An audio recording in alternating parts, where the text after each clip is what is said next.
Dan Campbell is in redemption mode. No, make no mistake. It's not revenge he's after. It's a reckoning. And Woodward Sports is here to cheer on the Detroit Lions every snap. Don't miss a moment of Detroit Lions coverage. Follow Woodward Sports on all social media platforms now. Woodward Sports, let's go. What up, though, Detroit? Welcome in. It's a Monday here at Woodward Sports, and fired up, man. Well, you should be, because this is the Braylon Edwards Show 2.1, right? Let's you guys, go. We told you that Braylon Kool-Aid wasn't going to day. be our TD anymore, but you didn't have to worry much. Here he is. How are you? Hey, I'm feeling good today. I was dragging a little bit, but as always, when I get around the crew, I get a little bit more fired up. Oh, yeah. I like what we're going to be talking about today. I like how the network is representing itself today in a plethora of high-profile places, talking to high-profile people, and our guys, including that dude, Justin, holding it down. You know what? Fabulously today. So that makes me happy, especially with where Woodward Sports is going. Yeah, we'll talk a lot more about where the rest of Woodward is right now. But before that, Sweet-Potato Cam, how are you? And, well, brother, it was a nice, wholesome weekend. Weather was flawless. The threat of rain ain't no thing. We're still having fun outside. All right, and I'm going to save the best for I'm last. The new full-time member of the Braylon Edwards Show, our TD extraordinaire. He's on his career trajectory is just through the clouds. Oh, yeah. He is the hockey elite. Proud of my young boy. We call him Young. You know him as Young Justin. How are you, my man? That dude, Justin. I am doing great. I'm feeling very at home to start off with 2.1, especially with my boy Kool-Aid and Anson up here, two people who are integral in my start at the network, so I appreciate both of you. It is a pleasure. I got to interview someone who I looked up growing up as a kid. I was always mesmerized by the way he played. I interviewed Melvin Gordon today, so more on that on Woodward Socials, as well as Spenny absolutely killing it with a bunch of great interviews as well. So we'll play some stuff from Braylon's outing, from the Mark Wahlberg celebrity golf outing, and remember what it's for, guys. It's for the kids. They raised up $1.4 million. That's their goal this year to hit for the children. So the Children's Miracle Invitational. Yes, sir. Shout out Feldman. That's right. And I believe they put together $8 million over its short tenure here. Listen, shout out to everybody holding it down. But you guys, the chat, you guys are the ones that have gotten us here nearly 6 years later. What I want you to do is go look at our socials right now.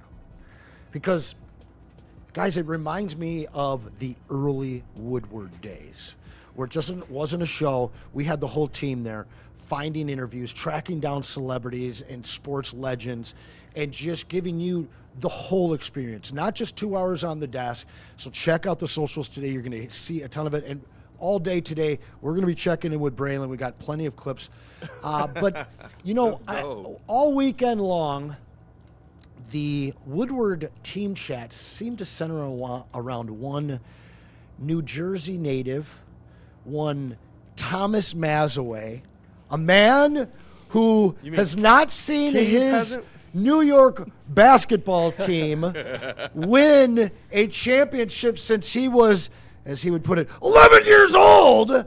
Well, he saw his New York Hoops team go up to a 2-0 series lead on the road. I'm sorry. I see your face. I see the disdain in your voice. No. I'm trying to just put on my water. I didn't even try to do that. But listen, you're trying to be professional, and I see. So I'm not buying it. They're talking in our group chat about how they want this New York Hoops team, the New York basketball team, to win on behalf of one Thomas Mazaway. And I'm sorry. No thanks. No thank you. They are the peasants. I want it to go to 54 years. But I guess my question is, because I really was thinking about it over the weekend, have you ever had a team that you became a proxy fan of? And I don't know why it was. Maybe it was your girlfriend at the time. Maybe, your old man, you grew up and you loved this team, or you just had a buddy that came into your life and your team was down because you were a Lions fan, and all of a sudden, my buddy's a Bengals fan. I'm pulling for Joe Burrow. Tell me, have you ever been a proxy fan?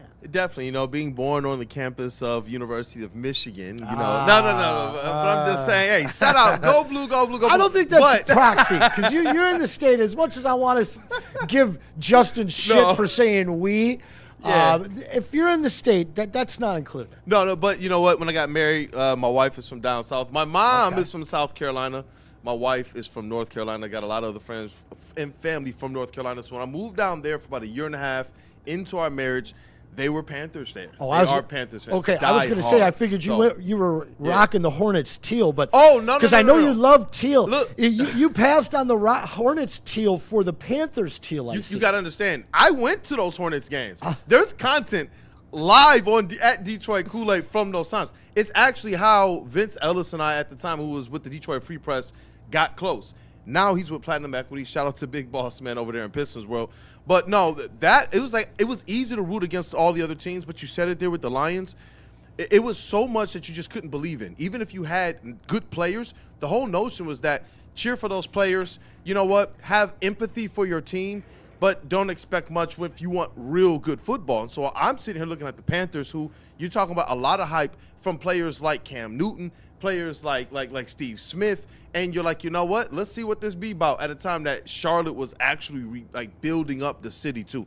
It was a decent year and a half, but after about game 2 or 3, you realize bro, the passion we have for our sad sack Lions is way crazier. Best people city in the cannot country, replicate. baby. Yeah, and that's what I realized. That's all right, so I'm not gonna trash y'all team. I'm really not. Lions did beat them that year, but I'm not gonna trash your team. But I was like, yo, y'all don't got it like that. Whatever I see on TV, if we had Cam Newton doing that, if we had Cam Newton ripping up the playoffs that way, man, dog, we would have the city upside down.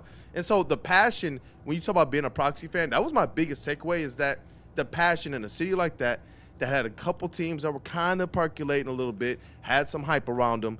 The passion just wasn't quite there the way that you feel it right here in Detroit. Justin, I know you're a Red Wings guy through and through. Is there a hockey team or another pro sports team that somebody got you into?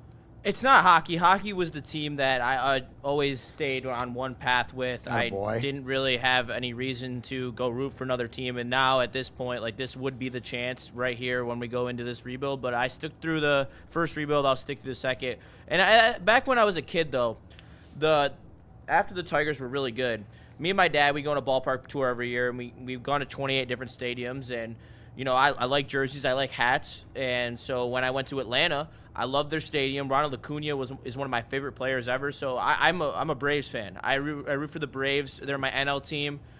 I love Ronald Acuna. I think their jerseys are sweet. I love the Tomahawk chant. Everything about the Braves organization, I genuinely like and love. So they're definitely one of my second teams that I root for. Obviously, if they play the Tigers, I'd root for the Tigers. But Atlanta, and then I had one in basketball. The Pistons were utterly absurd when I was after 06-ish. I don't blame you. So when I actually became a fan, they were really bad. And the person who made me actually fall in love with basketball, other than Trey Burke, was Steph Curry. So I rooted for the Warriors for a very long time. But it was more just because of Steph. It wasn't because I was a Warriors fan. I just genuinely loved watching Steph Curry play basketball. It was just mesmerizing. No one had ever done that before. And to see the way that he was playing just as a kid and someone who, when it first came out and he was chucking threes in the logo, it was one of the coolest things ever. And now it's overdone, but then it was sick. And I'll never back down about that. Those early 90s Braves team, John Smoltz, David Justice. Yeah. I did love those. What about you, Cam? I sure do have a proxy team, and shout out to my guy, Bruce, who's originally from Buffalo. Met him in Austin, now resides in Tampa. I am a proxy fan due to his fandom and his lineage to the Buffalo Bills. He's serious Buffalo Bills. His dad actually played for Buffalo. Oh, you got that photo of him? QB. That's fair. That was not him. I tried to fit it it didn't look good on the screen there. Yeah, it was too. Yeah, it just wasn't the landscape shot. I gotta say. So Bills Mafia. I am. Yeah. there's a lot of Bills ties to Michigan too with their owner and everything. So True. A lot of people I know here do have that Bills affinity, and I think part of it is just the lovable loser side of stuff. Yeah, what? And the other affinity to Atlanta Braves, because if there was another team that was a proxy, I didn't really try to follow them to root them on. They were a team that just wound up on one of the national broadcasts a lot during those early 90s. Turner Broadcasting. They were on TBS a lot, and I fell in love with their players and the way they played the game. The Hawks benefited from that too. You got a lot. I hated the Hawks, but they did but I too. love Spud Webb, bro. Spud Webb and Mookie Blaylock, man. Mookie Blaylock. Yeah, No, I've known that some team names. I hated. I hated the that Mookie team. Dikembe squad. I hated that. Oh, hell yeah. Steve Smith, bro. They owned us in the 90s. Absolutely. Grant Hill was flustered by the news, but with the Braves, it seems like multiple eras of Atlanta Braves teams, because Justin's in a different era. I'm in a different era. Braylon is one, maybe just slightly ahead of me, but we all have some weird affinity towards the Atlanta Braves, and I wonder if the seed was played in that early 90s baseball, because got to go down to Atlanta. When my grandma got me the Grant Hill jersey and the shoes, we were on a field trip in Atlanta, and she also got me a whole bunch of Atlanta Braves stuff, because for whatever reason, I loved the Braves at that time too. All I wanted for Christmas in 91, 92 was a Braves hat. And I finally get it, and my best friend shows up driving down from Tawas. He was, that's where his what do you call that?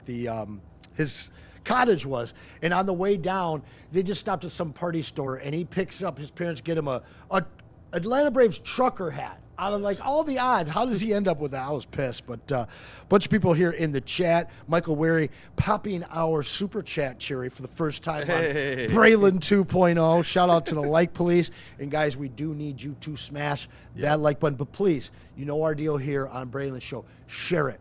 Copy that link and share it to some friends. His poxy team are the Cubs. His dream is a Tigers-Cubs World Series. Mitten Maid's got some love for the Bills because of Ralph Wilson, their previous owner, rest in peace. He was the Metro Detroiter that we talked about. A couple more in here. One guy actually shares mine, and this is a new one for me. I have a business partner. We own a studio downtown, actually. And shout out to my guy, Carl, who is a massive Hurricanes fan, and you know how big into hockey I am. So I've actually been paying attention to the finals, because my life will get a little bit easier. If he gets that W, he'll be a very happy man. Honestly, my only proxy teams, as you know, last year I was a J-Dub proxy guy. I didn't mind OKC winning that. I'm not a big fan of the rest of the squad, but I loved him. And then Ed Reed made it real easy to cheer for the Ravens. But I think there's a couple Ravens. I know that there is some San Antonio guys. There's a lot of different ball players down there at the golf course right now, actually up there in Rochester at Wingate. And shout out Feldman, as well as the Wahlberg guys, putting together that amazing charity classic. We do have some footage from Bray, who's been playing real good lately. I'm sure we'll hear tomorrow about how he's swinging the stick today, but let's fire up a little bit of news from our guy, Braylon Edwards. What video is that? Well, hell, any of them in there. They just want to see the guy. Now, granted, the mice or the cat is away, so the mice will get to play today a little bit. We're going to be talking some hoops, that's for certain. But do want to show some love to our guy Justin. Been seeing a lot of it in the chat here. The chat loves the new format. You guys see that sidebar there? We're going to let you know what we're talking about, when we're talking about it, all that good stuff. But yeah, I'm a little jealous. Are you ready for that Braylon video? Yeah, our intern B Lad is down there capturing this footage, man. I'm a little jealous because it's the first time in 3 years that we haven't been down there. Wow. Yeah, let's see from Bray. Jeez. Let me just move that up so you can get a good view of his swing, and here you go. Ooh. Dang. Well struck, Bray. Hang on. He needs to be on that celebrity tour. Who put the glow puck line on it? Be-Lad, I told our interns how to use that app. That app's so nice. That and is then we got lit. another Justin one brought that to us maybe about a year or two well. ago. We got two shots because they're from the same hole. Got to make sure you get the full Braylon Edwards experience. Look at that, man. Look at that ass. I mean, I'm not joking. That's where he gets all that power from. That's a nice looking swing. He's got to be happy. He's going to be coming That's in perfect. Cloud 9 tomorrow. In front of all of those celebrities, in front of your peers as well. Like, you talking about the athletes that during the time that he played, being there and him still being a cut above. It's like, you know what? Shout out to our guy, Braylon. He always holds it down for us at these types of events. He always puts on a good name for Woodward Sports. And I'm glad to see Bray because I've known him even before Woodward.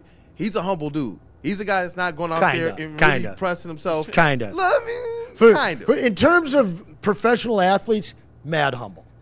Okay, that's appropriate. That's appropriate because I know you've been in some places. I've been in some places with him. You know what I'm talking about? It's Yes. still Braylon. Let me be fair. You're right on that. You're right on that. But in this space, to see him like redefining, reinventing who he is right now outside of Michigan football, outside of the NFL, and realistically outside of having even the Michigan Mafia behind him, Michigan, I think that he deserves way more support than he gets from Big Go Blue.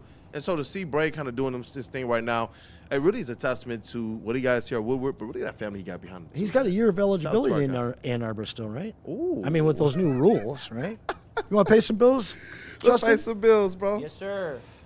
Hey, man, I bet they're out there drinking on some Founders right now. I know that's what I'd be doing. Sun looks great out there. And listen, there is no better drink for your summers than an IPA. And there is no better IPA than the king of the category, All Day IPA, celebrating its 15th year anniversary. And it comes to us from our partners at Founders Brewing, guys. 4.7% alcohol, but it's also that citrusy, crisp, and refreshing taste that perfectly balance out that alcohol percentage that's going to carry you all day long. So whatever you're doing this summer, make sure you're doing it with an all-day IPA from Founders. But please, guys, make sure you're drinking it responsibly. Jahmyr Gibbs, breakout season, loading. Inside the 5, Gibbs to the end zone. Touchdown. Woodward Sports, the most dominant Detroit sports coverage around. It's game on at Art and Jake's. Wings, burgers, pizza, and ice-cold drinks served up with attention to detail. Wall-to-wall TVs, great service, and a vibe that keeps your crew coming back. Art and Jake's, a sports bar setting with a fine dining flavor. Planet Fitness now has even more best-in-class strength equipment. Join today for $1 down and save. We're stepping it up. We're not slowing down. Finding new face, new focus. Love that new equipment smell. So, you in? Join the club today. Save when you join for just $1 down, $15 a month. Planet Fitness. We're all strong on this planet.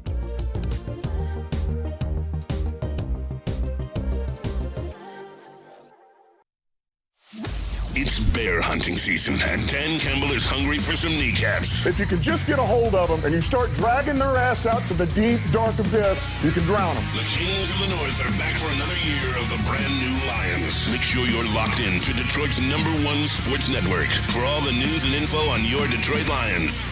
Woodward Sports, let's go. Game is won in the trenches, and our big fellas don't mess around. The Woodward Heavyweights on Woodward Sports. Summer nights, cold drinks, and Tigers baseball. Woodward Sports is heading to Art and Jake's in Sterling Heights for a Detroit Tigers watch party. Come hang out with the crew as we will be live Tuesday, June 30th at 7 p.m. I'm going to say that again. Tuesday, June 30th. Mark that down because we want to see all of you guys out there as Detroit takes on the New York Yankees. You won't miss a single pitch with over 80 wall-to-wall TVs, 22 draft beers on tap to keep you refreshed, and a menu packed with absolute fan favorites. I mean, think about this, right? The Tigers just said that Scuba is no longer on the trade block. The Tigers might be back if you're drinking that Kool-Aid, and you got to go and party with us, all right, to celebrate. Grab a Founders, watch the Tigers take down the Yankees in Sterling Heights on June 30th. Art and Jake's, a sports bar setting with fine dining flavor. Welcome back to the Braylon Edwards Show.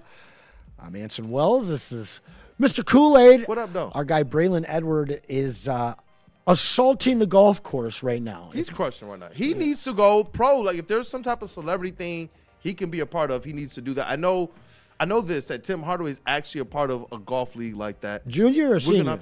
Senior. Okay. Yeah, it's former athletes. I believe Braylon would absolutely crush that. No doubt, no doubt. Well, he, as we mentioned, he is at Wingate out in Rochester right now for the Wahlberg outing. It's a charity outing Scott Fellman, shout out, the sponsor of that event. And interestingly enough, our very own Spenmo Racks, the best nickname in the game. He's been getting all kinds of interviews with some of the players and celebrities that are there. You want to check out all of our social media on that. But he had something interesting. Bruce Bowen shut him down, and not for any other reason. He's a good defender, right? He was. One of the game's best. That's right. And he shut him down for no other reason than the fact that he's salty that his Spurs are down 2-0 in the NBA Come Finals. on, bro. You got a championship against us. You left us heartbroken. The least you could do is just say a few words, man. Maybe you be the reason why you can encourage your San Antonio Spurs to come back from this deficit against peasants of all teams. Come on, man. A rigged series if I've ever seen You one. know I'm calling them peasants for as long as I can. I hope you do. We don't have much more time. As long as Braylon's not here, the cat's away, the mice will play, and they are the peasants. We don't have much more time, team. though, bro. You know it's. I told you this. I told you this at the beginning of it. I knew when the Pistons lost. I told you. You know the Knicks are winning the finals. When I saw SGA and the OKC Thunder go down, I knew then experience versus inexperience. Jalen Brunson. This is his coronation. I knew it. I knew it then. It is such a rigged gift from the NBA to New York. Conspiracy Anson got me. It blows my mind. Oh, I got a lot of conspiracy for you today, my friend. In fact, in this segment, I've got some more conspiracy for you. A name we don't often mention or discuss here at the network, but well, that name is in play this evening. But let's stick to the facts here.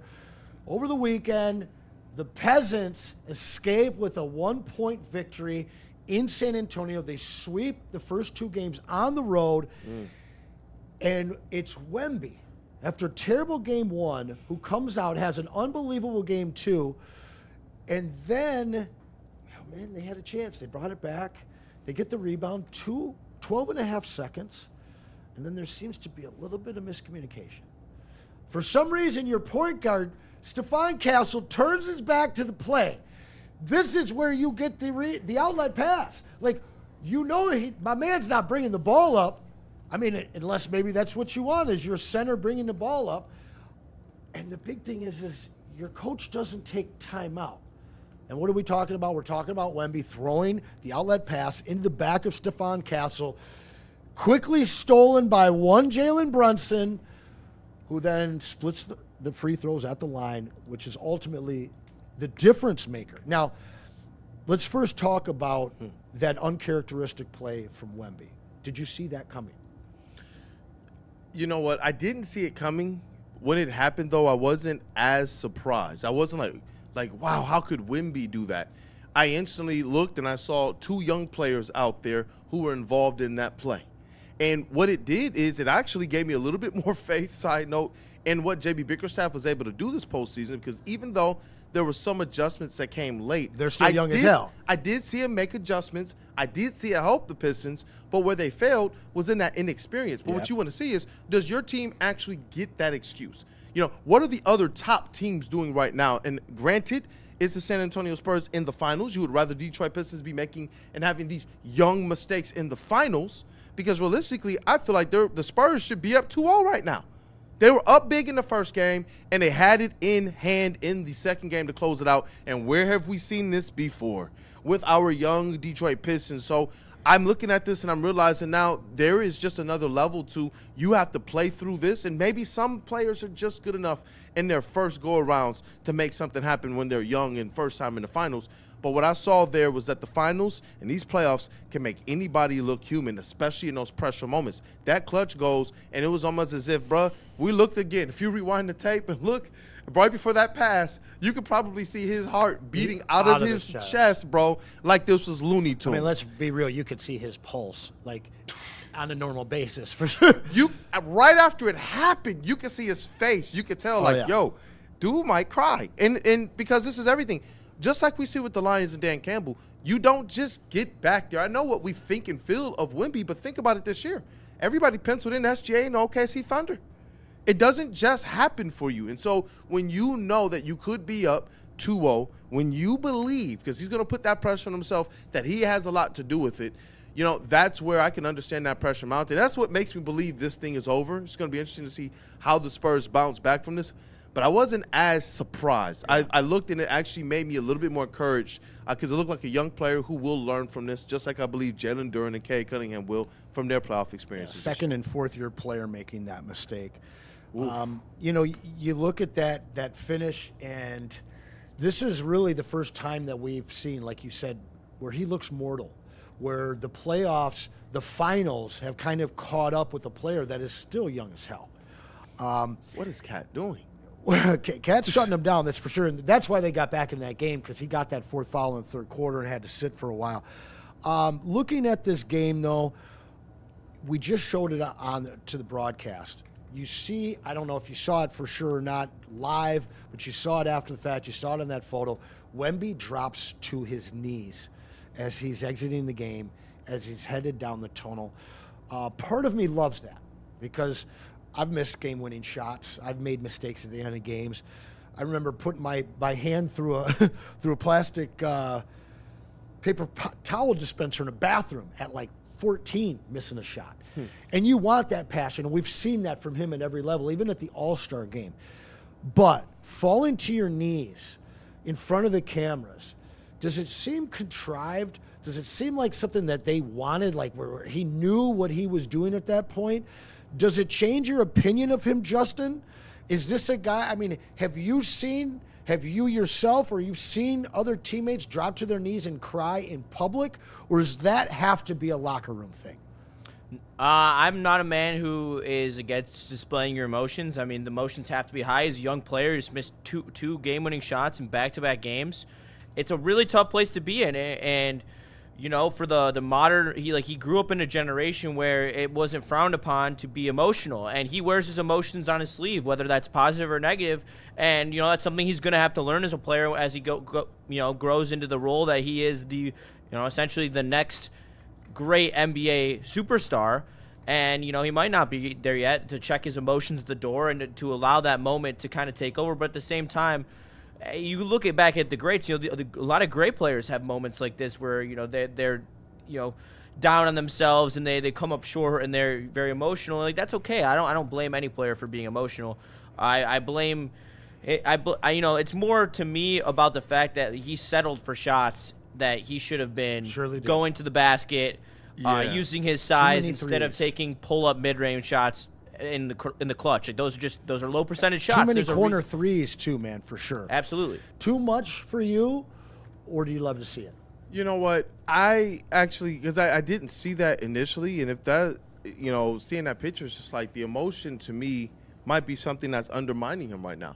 Not that it's not something that could be a fuel for greater fire later, but in this moment right now where you need a certain aspect of clarity, that's where I think he might be a little bit undermining himself. And you heard him. Think about the emotion he showed after winning the Western Conference Finals and what the kind of reaction was from the national media. And they were like, whoa, buddy, like, slow down. You still got another series to go. This one isn't done yet, especially being a young player. And what did Wemby say on the podium after game one? You know what? My reaction might have been a little bit too much. And he talked about that. And that's where I do believe that this is where the emotion in the moment might be getting to him. It has, absolutely. Yep. You see the elbow moment. I mean, you've seen so many moments in this playoff series for him. And I know that we got the magnifying glass on him, but this is the future face of the NBA. And it seems like he's going through 3 years worth of playoff experience and lessons as he's gone through this one. Real quickly, do they get swept? Oh, boy, that's a good question. No. I feel like this series has still been closer than the actual 2-0 outcome. Can it be 2-2? Ooh, I do believe it can be 2-2. I believe it's closer to 2-2 than it actually being a sweep, though I still believe the Knicks are going to win the series. Can I tell you why it'll be 2-1? Tell me. Now you got me intrigued. You know what? We got to get the X-Files. Can we get the X-Files music next time? I was actually going to text you that and tell you to get it. This is Conspiracy Anson. Conspiracy Anson. And this is the name that we don't speak of here often because realistically, there we go. Satawa Cam. So we are here to escape the real world and to escape politics. But you know who doesn't get to escape politics tonight? The peasants. How bad he looked. into the camera at the same time that the peasants. What a performance. Well, in fact, they've drawn a moat around Peasantville, around Madison Square Garden. Bro. The peasants aren't allowed. And you know why? Not because they know they'll burn the place down. That's part of it. Because a man is going to Madison Square Garden. A man is headed to Pleasantville. A resident, if you will. A New York resident. But not a peasant. This is one that's not a peasant. Far from a peasant. No, he's not. A lot of gold everywhere. Who are we talking about? All gold, everything. Orange hair. Orange hair. The art of the deal will be in the building tonight. Oh, goodness. And that means that tickets start at, like $28,000 or some craziness. This has been one of the most insane things ever. Absolutely nuts, man. Have you seen what New York fans have been doing? Like, they haven't even been able to get into bars, bro. They've been, like, projecting stuff up on the wall just so they can have the game on for everybody in the city. And look, if the NBA says yes, we're going to have to find a way to get some crazy A crew, including you, with me out to Brooklyn for the NBA draft. I might die. Through the streets of They would Pleasantville. kill me. I'm just They would kill me, bro. We got to make All it this takes happen. is Nick Muse to recognize me and send his Look, little squad as soon as I see, boom, I'm telling you, I'm putting it out there. Knicks, Nation, we are coming to New York, man. Well, I'm not. We But got to I get will my tell you this. Chat I will tell family, you this. Does Listen. anything got to go with me to the NBA draft in New York? We got to let them decide. You already know what they're going to say. Smash the like button, get your super chats in, and let us know on that one. I got to get I'm gonna you to say this, Pleasantville. though. Oh, my God. This one hits close to home because I've seen it all over Twitter. There's a lot of people mad at the Red Wings that went to the White House. And after then, what happened? They crashed, right? A certain It was only one of them. A set of Tigers now did he's the gone. dance. But remember the Tigers did the Trump dance? And then what happened to the team after that? It was the Lions. No, it was the Tigers too. Tigers did and it, then too. the Lions also did it. That's And what made happened people to the build Lions up. after They that? told the Lions, y'all better not do it. Yeah, and then after the Tigers, they did all it the anyway. Detroit teams. What do you think about 47 at the game tonight, Michael Weir? That's what we're talking about. And I'm telling you right now, Conspiracy Anson tells you put your money on the Spurs. Because Trump is going to fuck this whole thing up, dude. Flat out. And the peasants are going to melt down. There's going to be an absolute peasant revolt. Do you and that's think why this- they're wait, not wait. allowed inside the moat. Do you believe that this is the beginning of the end? Do you believe this is the rug being dude, pulled? Do you understand? Oh, if they man. lose this series, after Trump goes to Game 3, and this is the catalyst, the harbinger of the Spurs absolutely shocking New York. Look, bro, this is what would in happen. New York? Every San Antonio fan would be dead on the ground. Here, show this back wall, bud. Every Spurs fan is going to be dead, lying on the ground. The building will be on fire, and there won't be smiles. It won't be peasants win. It will be the peasant revolt. snap. But do you understand? Like, the people that love that man in that city because they've known him for decades, and that's where he's from. Yeah. The whole of New York will hate him if he sets into motion the fall of the peasants in 26. Oh my gosh, bro! Like I when I'm talking about Play the X-Files Conspiracy again. Anson being unleashed, I had no idea. This was absolutely amazing. And you know what? For the New York Knicks, the New York Peasants, if they lose this thing, you definitely have to go with me to the Oh, that I'm down for. I'm also down to tell you about our friends at Loom, because you guys know I love Loom. They have 40-plus locations in the fine state of Michigan, including my favorite location there at 12 Mile in Woodward. That's Berkeley. My guy MJ's over there. Tell him Woodward sent you. Let us be your plug. That means you get 30% off of your entire order. All you got to do is put in that WSN30, scan that code, or again, mention us when you go to one of their locations. They got the new Buzz and Energy. Jelson, you can tell us a little bit about that. I know he loves it. But listen, the first time you go, you get some free stuff. The first 3 times you go, you get a bunch of free stuff. So check them out at loom.com.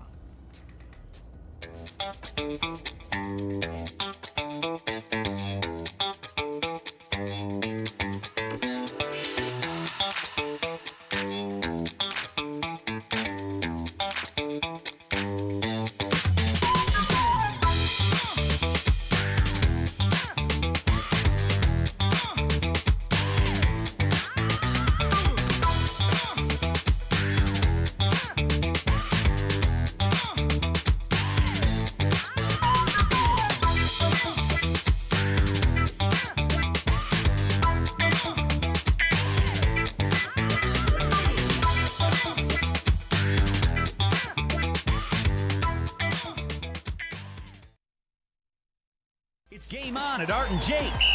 Wings, burgers, pizza, and ice-cold drinks served up with attention to detail. Wall-to-wall TVs, great service, and a vibe that keeps your crew coming back. Art and Jake's, a sports bar setting with a fine dining flavor.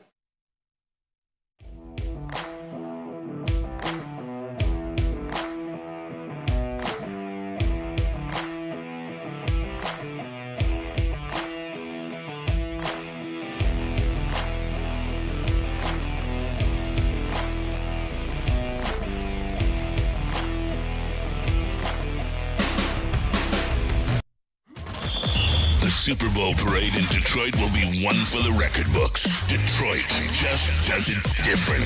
Woodward Sports, your official Super Bowl or bust Lions network. Hey, shout out Nabi Saad and Estates Title. You guys might have seen him on the Braylon Edwards show about a week and a half ago. Cool dude, knows his stuff, and he's doing a lot to not just educate but help people in this process. And whether you're buying a home or refinancing, the team at Estates Title Agency, they make the closing process simple and convenient, proudly serving Michigan since 2003. Hey, there's a lot of good things that happen around that time. The staff at Estates Title has over 20 years of experience. So you can combine that with Nabi's expertise, and they can guide any title or escrow transaction to a smooth landing. They know you're busy, which is why they offer evening and weekend closings by appointment, and they'll even come complete the transaction at a location of your choice. So for all your title needs, call Mr. Deeds. Welcome back to the Braylon Edwards Show. June 8th on a Monday. Bray is away, so the Cats will play. I'm Anson. This is Kool-Aid. What up, though? Got our new TD in for his first day. Justin, and of course, Sweet-Potato Cam, making us sound so damn good. I appreciate all the love on the sidebar, guys. Yeah, There will be more cool things that come as I continue to get more acclimated with the show, but I appreciate my my first contribution being well-liked in the chat, so...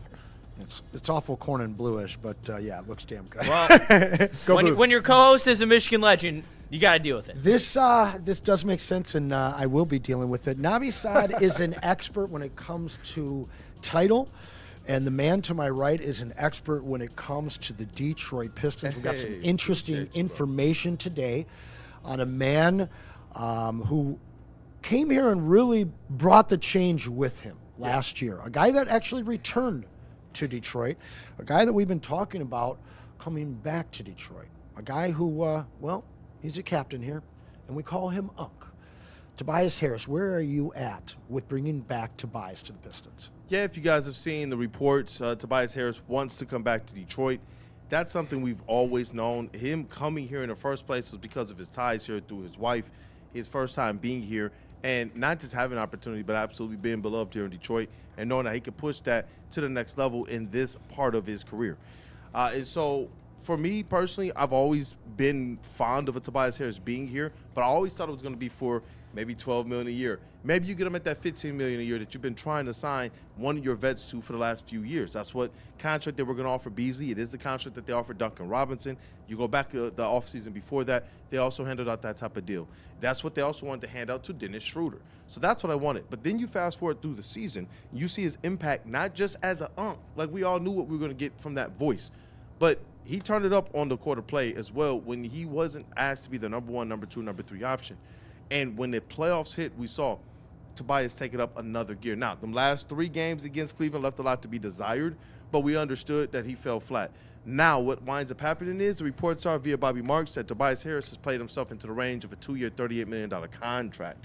And that might be something that pushes himself just a little bit out of the range of what the Pistons want to be able to do for Tobias Harris because they are tight right now. They're about to hand out some big contracts, and a star might get his this year. And so if you're Tobias Harris, you know that you need to leave a little bit more room for the Detroit Pistons to make something work. So how much does it cost you to say, I want to stay here in Detroit? Does that bring that back into a range that might be more readily consumable for the Pistons in that $15 million a year? But I want to know what everybody else feels. I think this, most importantly, it's about role. I think that no matter what you do this year, if you're the Detroit Pistons, you have to upgrade your 4 spot. You have to. I love Unc Tobias. especially with the noise, some of the background noise of a Isaiah Stewart's going to be coming up in trade discussions, then maybe this is the perfect time to say maybe Tobias Harris now is that voice off the bench, but you have to upgrade that 4 spot. You cannot keep running these types of lineups out there with Cade Cunningham. You now know he is the truth. You now know that he gives you the pedigree to go out there and win a championship, so you have to do everything in your power to upgrade these lineups around Cade Cunningham. It's a thing we've been here for 5 years. We finally got a little taste of it, and look at what he did. Within a whisper of Eastern Conference Finals that a lot of people had confidence that the Pistons would have been able to do pretty well in. And so for me, I like Tobias Harris, but it's situational and conditional. If you're talking about 2 years, $38 million, and he's starting again, that's not necessarily something that I'm comfortable with if you're talking about Detroit Pistons capitalizing and moving up and not moving backwards. Yeah, Pistons are actually in a fantastic situation in terms of trade capital, first right of refusals, bird rights, things like that. One thing that you mentioned was the re-signing and extension. Bring me the cum bucket. Yeah, the extension of Asar. That has to happen because this offseason, don't let him get more expensive. You got to learn from your mistake that you made with Jalen Duren because they could have extended him, and now they're paying the price for that.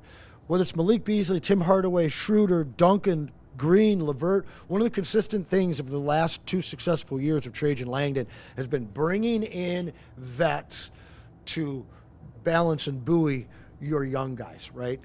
But none of them have meant to this team what Tobias Harris has. Now, this is 2 ways for me. One, you can't lose Tobias Harris. He has to be here next year.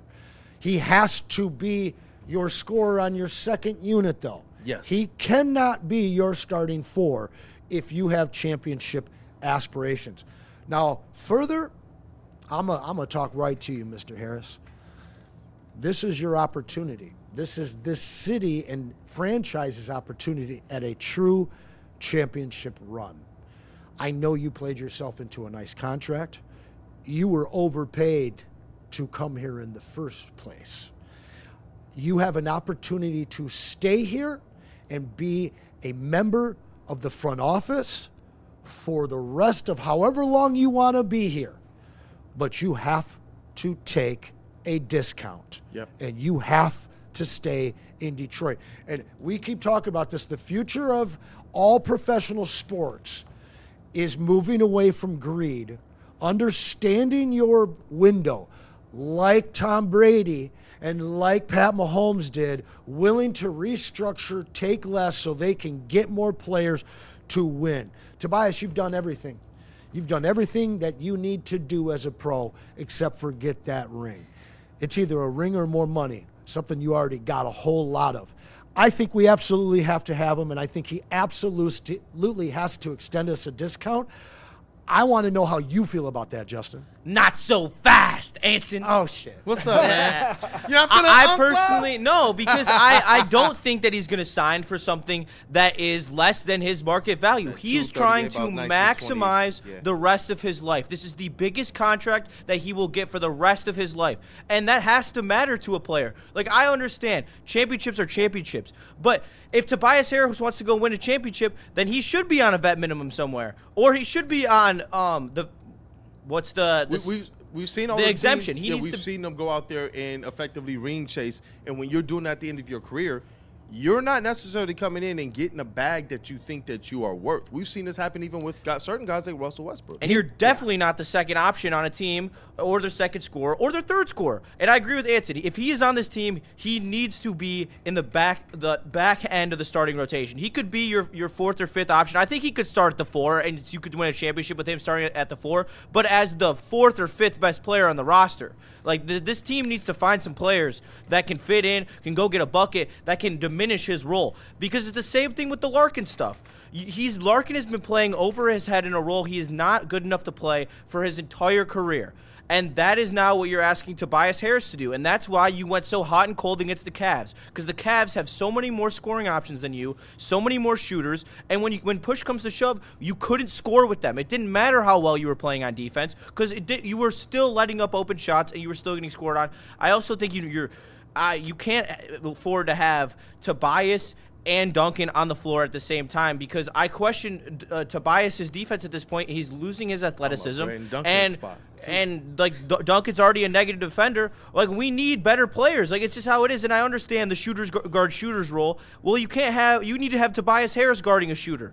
And I think that there are good enough shooters plus defenders on the market, including Max Strus, who I have heard his name in talks already. I mean, Max Strus is a dream for this team. There's so many players that are going to be in the trade market, because that's the thing about the NBA. It's not like the NHL. There is no shorting of players that are on the trade market at a time. You can find almost every type of player on the trade market. You just have to be willing to pay the absurd prices. And it's time. We need to pay the absurd price, and we need to get Cade Cunningham, the right player, to be next to him. 100, and Ray Floyd said that we need a 4 and a 2. And right as the season ended, I did the post-game stream right from LCA, and that's what I was telling you guys. All through those playoffs, we needed more size.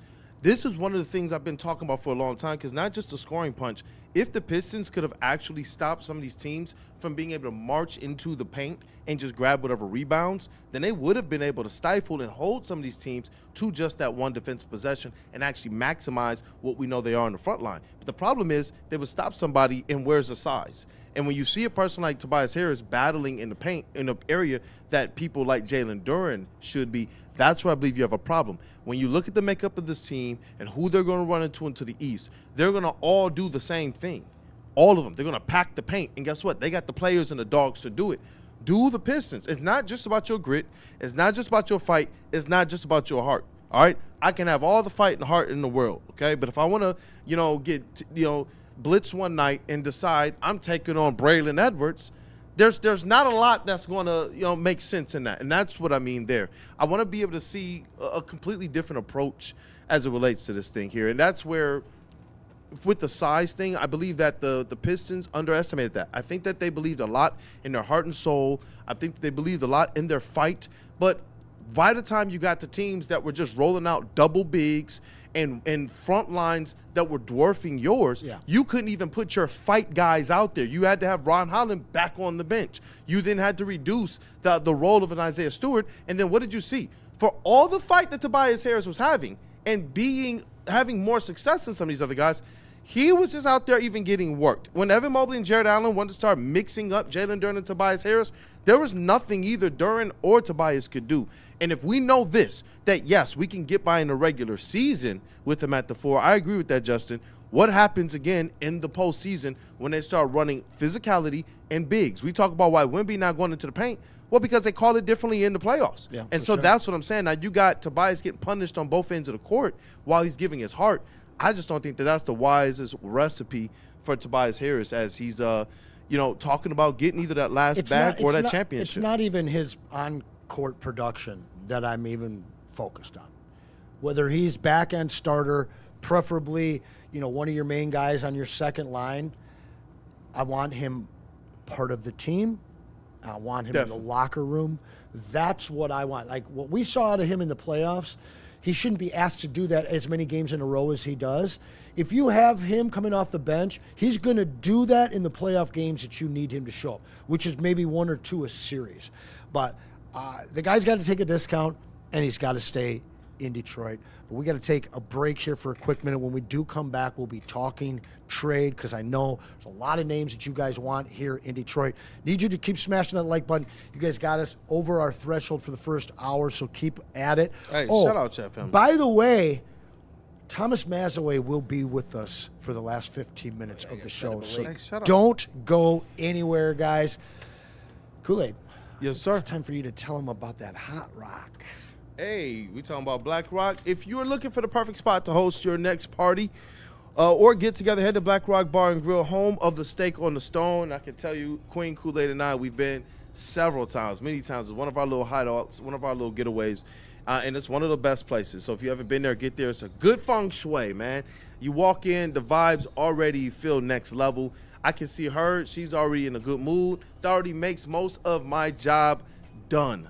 And then when they pull out that Black Stone and everything, the perfect steaks, all of the other little appetizers and sides, it just hits just right. So you guys already know they got Black Rocks popping up all over. Make sure you guys get to one near you. Novi, if you're out on that side, I know we got one out here in Utica as well.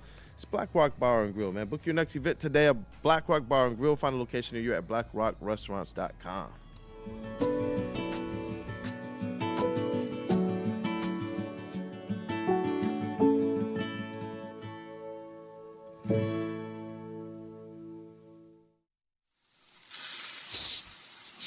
You smell that? That's Brad Holmes cooking. And the off-season smells good. Woodward Sports.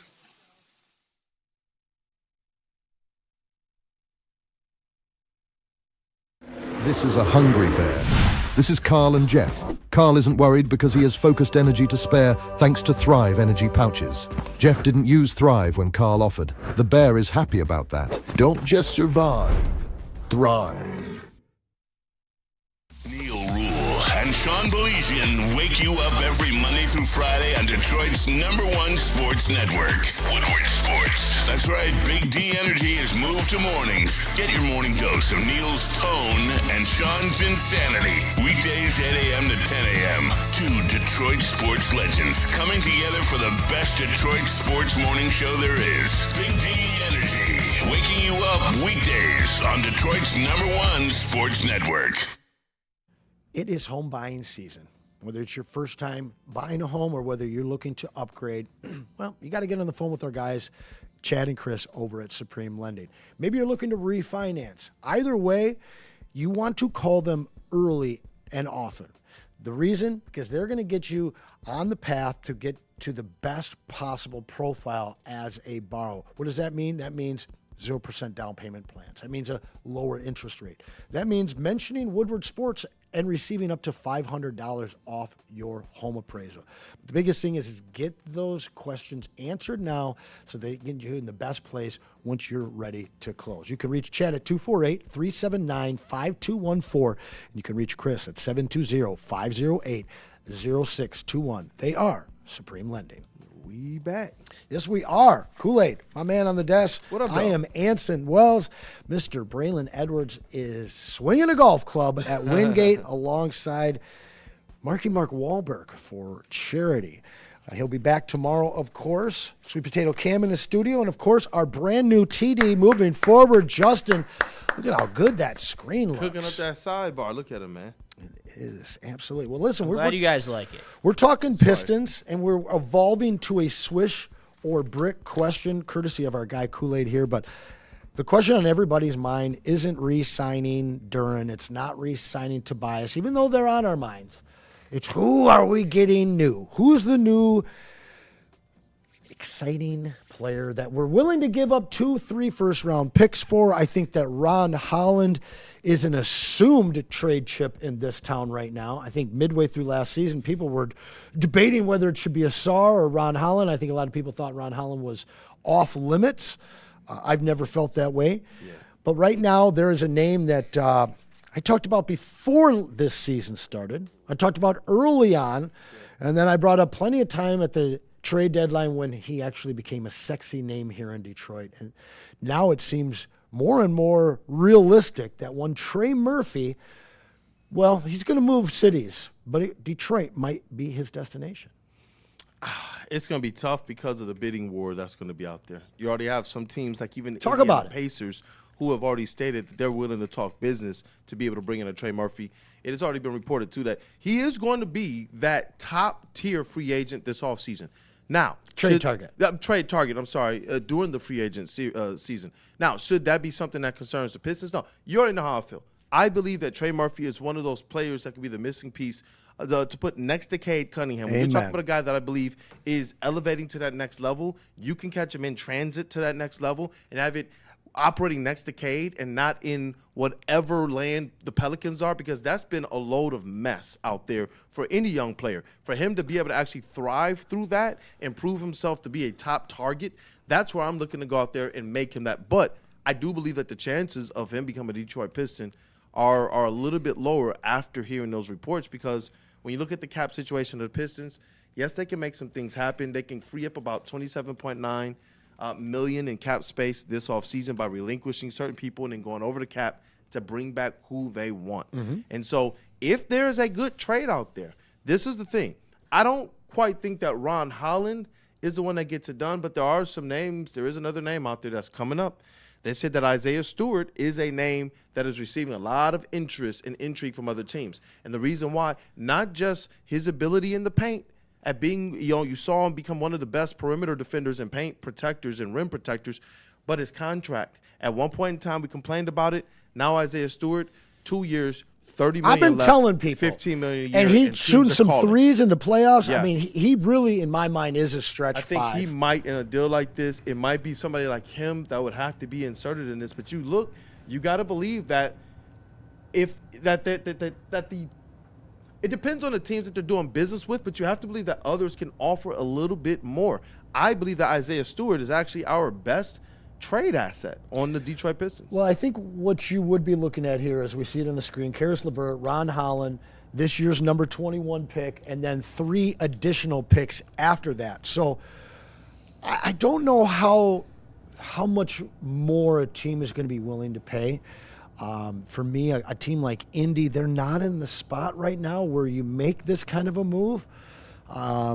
Team like LA has some chips where, if you want to do a sign and trade with an Austin Reeves, maybe there's something along those lines. But I think the key to remember in the Trey Murphy sweepstakes is 1989 Finals MVP, Joe Dumars.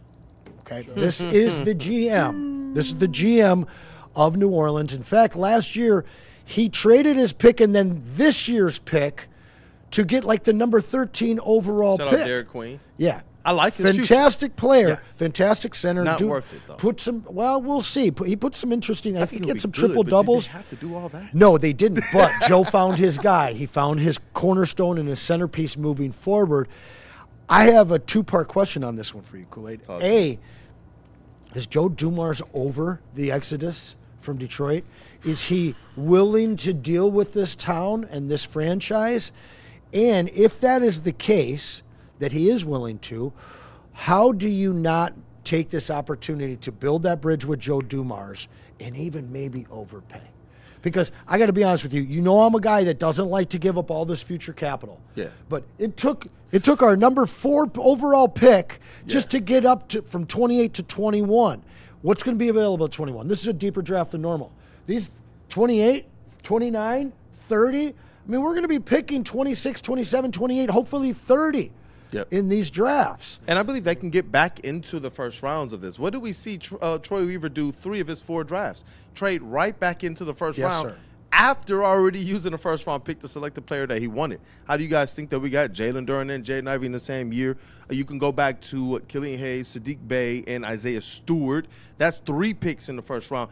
And that's why, honestly, giving up the first-round picks, they don't concern me as much because we've seen the Pistons know how to operate this way. They know how to go and get it back if that's what they need, especially in this new NBA. You're going to see the teams like the OKC Thunder, among others, who can't afford to have draft picks on their team, selling draft picks. In the lottery this year, you're going to see the OKC Thunder potentially doing that. So I'm not as concerned with that. For me, I just want to know that the Detroit Pistons have a surefire opportunity to go out there and have the depth that they need to compete and have the star power that you need to compete. Because we know this, if you're taking a big swing, it's going to look like this. It might even seem a little bit unfair because of what the future asset and capital is going to be. But if you're talking about running out there finally a big 4 now of Cade Cunningham, Trey Murphy, Jalen Duren, and Ausar Thompson, that's the only thing you're looking at. Shout out to Spinmo Facts. Hell of a job today by him. He just walked into the studio, get ready for heavy. Did you just say Senmo Facts? Spinmo Facts. No, it sounded like Senmo Facts. You know what? With the content that he was throwing out there today, straight up, keep sending it because he crushed today, and that's what Woodward Sports is about. But that's for me, man. Like with Trey Murphy, I believe, completely sell out for him. I know it's going to be tough for the Pacers to try and facilitate, but they did, at least the reporting, they made their interest known, which is interesting. I do believe this in terms of overall first-round picks. The Pistons are clean right now. They can offer a lot, and I do believe Isaiah Stewart or in a Ron Holland type of a player, they offer something back to the Pelicans to be able to build upon. Yeah, we did skip a little bit over the Jalen Duren thing. It's reported that he's going to sign around $220 at 5 years, which if you break it down, he slots in around the 35th highest paid player in the NBA. Ooh. So between 30 and 40. Now, he's a all-NBA guy. So right now, the NBA is telling you he's a top 15 player. He's being paid to be a top 30 to 40 player. At this point, you can't be mad at him. You can't be mad at it. No. And you have to re-sign him. My question, I guess, before we hit this break is, do you think that Trajan finally pulls the trigger on a massive trade, or does it feel more like a let's get a really good player at 21 in a deeper draft than normal and go find our guy in free agency and leave the core intact? I'm kind of glad you asked that. I'm hoping that the Detroit Pistons have some type of plan that if they see a 4 that's kind of within a range for them, it's like, do you sell completely out for what you know you're getting with Trey Murphy today, or do you go and you spend a little bit less because you see, Ansel Hold Your Lunch, a Yaxel Landenborg there, or another 4 that you believe, you know what, he can run with our young dogs. Why does that work? Because you know you're bringing back a Tobias Harris to hold down the fort while that young dog gets to be able to come along at whatever pace that you need. So for me, I was on the bandwagon, on the train. You're talking about a starter at rookie starting for a team with championship not necessarily aspirations. A rookie starting. That's why I said if you're bringing back your Tobias, then you're able to bring young dog along, but be able to utilize whatever skill set he has to be able to help push this team to the next level. It would have been nice to have some fresher legs in that postseason that also has some size and some of this modern-day versatility. We see Tobias has that, but it's in OG body status, and I understand that. Tobias, so I'm not hating. I'm just stating if you can get something like that. Now, what normally translates better if you can get that guard. And Abuka Curry, I know you talked about it. Pistons talkers talked about it. And the more I see that, man, if you see one of him or like a Yaxel that kind of drops to the 16, 17 range with OKC Thunder. Yeah, you want to trade up. I might trade up. All you Wolverines. I might trade up. I know it. I want a Curry. Now, just he's before we hit this break here, you got no problem with this? You know, I told people already, you got to understand, if the Pistons knew that there were going to be 3 or 4 teams that could offer Jalen Duren $44 million a year, basically the 4-year 177, they already had to have known we're going to offer them this money. Like, we know what the bidding can get up to. So I'm okay with this. This actually would be lower than that, than the max that another team could offer. That would be 41.5. So I believe this. I wanted to get him at 35 to 38, but I told you guys I always thought it would be 40 to 43. Quick answer, yes. You good. I'm good. Okay. Keep Duren in the D, guys. Let's pay some bills, Justin. Let me hear about Planet Fitness. Planet Fitness, where your fitness is essential. And you know what? If you guys go there, I don't have the guns that Braylon does, but you'll get a little something. You'll get a little something. Not bad, man. You'll get a little something. That's what they call dad weight right there, man. In Planet Fitness, man, it's the judgment-free They call it dad zone. strength, bro. Dad strength. I feel like I'm still a new dad at this, even though I got 4 of them things. And one of the things that I've absolutely loved about Planet Fitness, 4 of them things, 4 of them, what do they call the Kool-Aid jammers? That's what I got. Planet Fitness, so every time we're in the building, we feel the love and we feel, you know what, supported. And you will feel the same way, too, if you get to Planet Fitness. Definitely get the black card, though. Get the black card. You always hear Braylon talk about the hydro massage therapy and the ability to not just get into any of the locations, but to also bring a guest. Planet Fitness, where your fitness is essential. The most talked about Detroit media by other Detroit media, and we love it. It's the Woodward Sports Network. You know how some things are so good they should be world famous, but they're not? Our house-made vinaigrette is one of those things. And the antipasto salad, we drizzle it over. Same with our hand-battered chicken tenders. Original recipe soups and pasta sauces. It's almost as if our original, world-famous Detroit-style pizza is mocking them. And that's not very nice.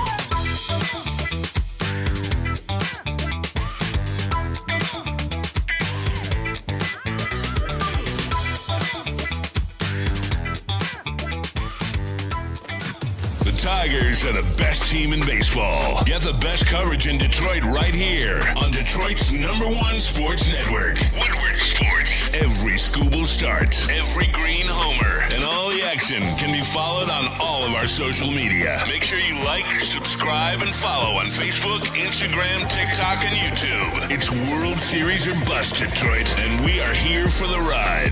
Woodward Sports.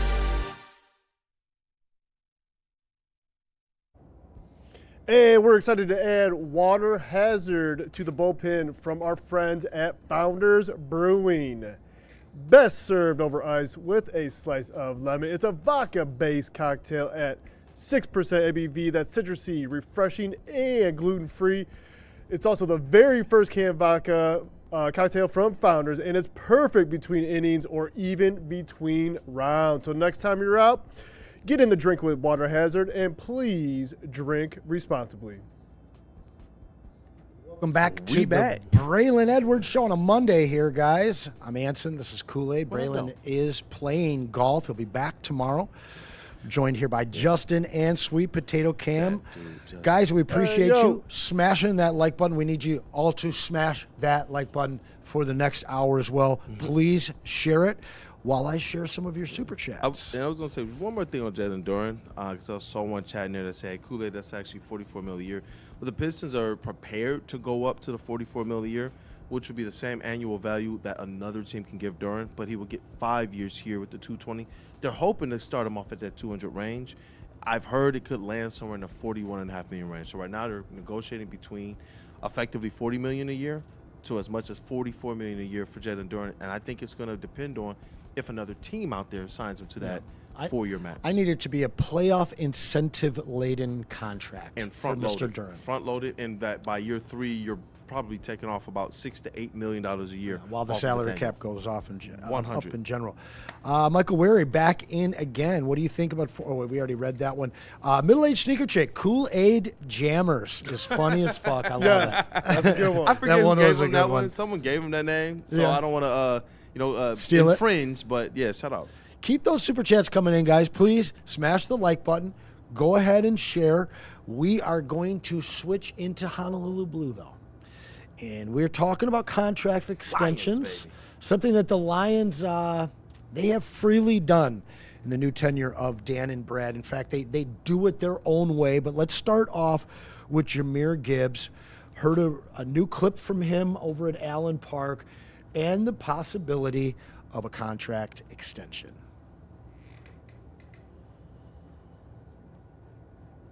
Where was that? In there somewhere, but that water hazard is looking pretty darn good, nice and blue. I needed to find that. It's not in the Slack, but while you wait, here is me interviewing Melvin Gordon. This is Satawa at Woodward Sports. We're here at the Feldman Automotive Golf Outing, and I am here with the legend, Melvin Gordon. And Melvin, I got to ask you, you split a backfield with Danny Woodhead and Austin Eckler. What is it like going from a split backfield like Jahmyr Gibbs had last year with Monty versus this year where he's going to be the premier bell cow back? I mean, it's different. Obviously, you just got more on your shoulders. You got more weight, more people depending on you. Being in a two-back system, I liked it. Me and Austin kind of ran our own reps. With Danny, it was a little tough. Obviously Danny was an older guy. Me and him butt heads a little bit. It was a little bit difficult, but Danny is honestly one of my better teammates. I was just young at the time, didn't really understand. Thought he was just kind of trying to infiltrate on, my success, but that wasn't it.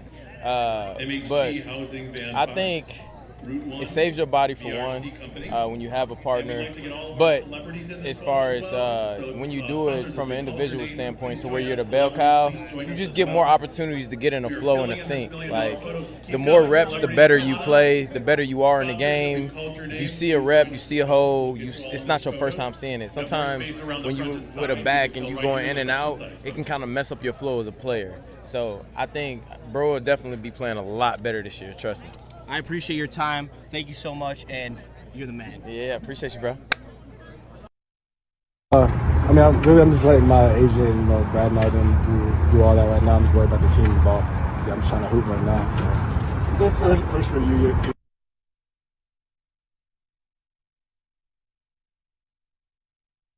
You know, I was saying, shout out to Jahmyr Gibbs. He doesn't look like a guy who has any anxiety about his contract or about if his organization will take care of him or if he has to even think any. It's like he just has football in the brain. He knows he's a hooper. He knows what he's in line for. If it's not here, it's going to be somewhere for Jahmyr Gibbs.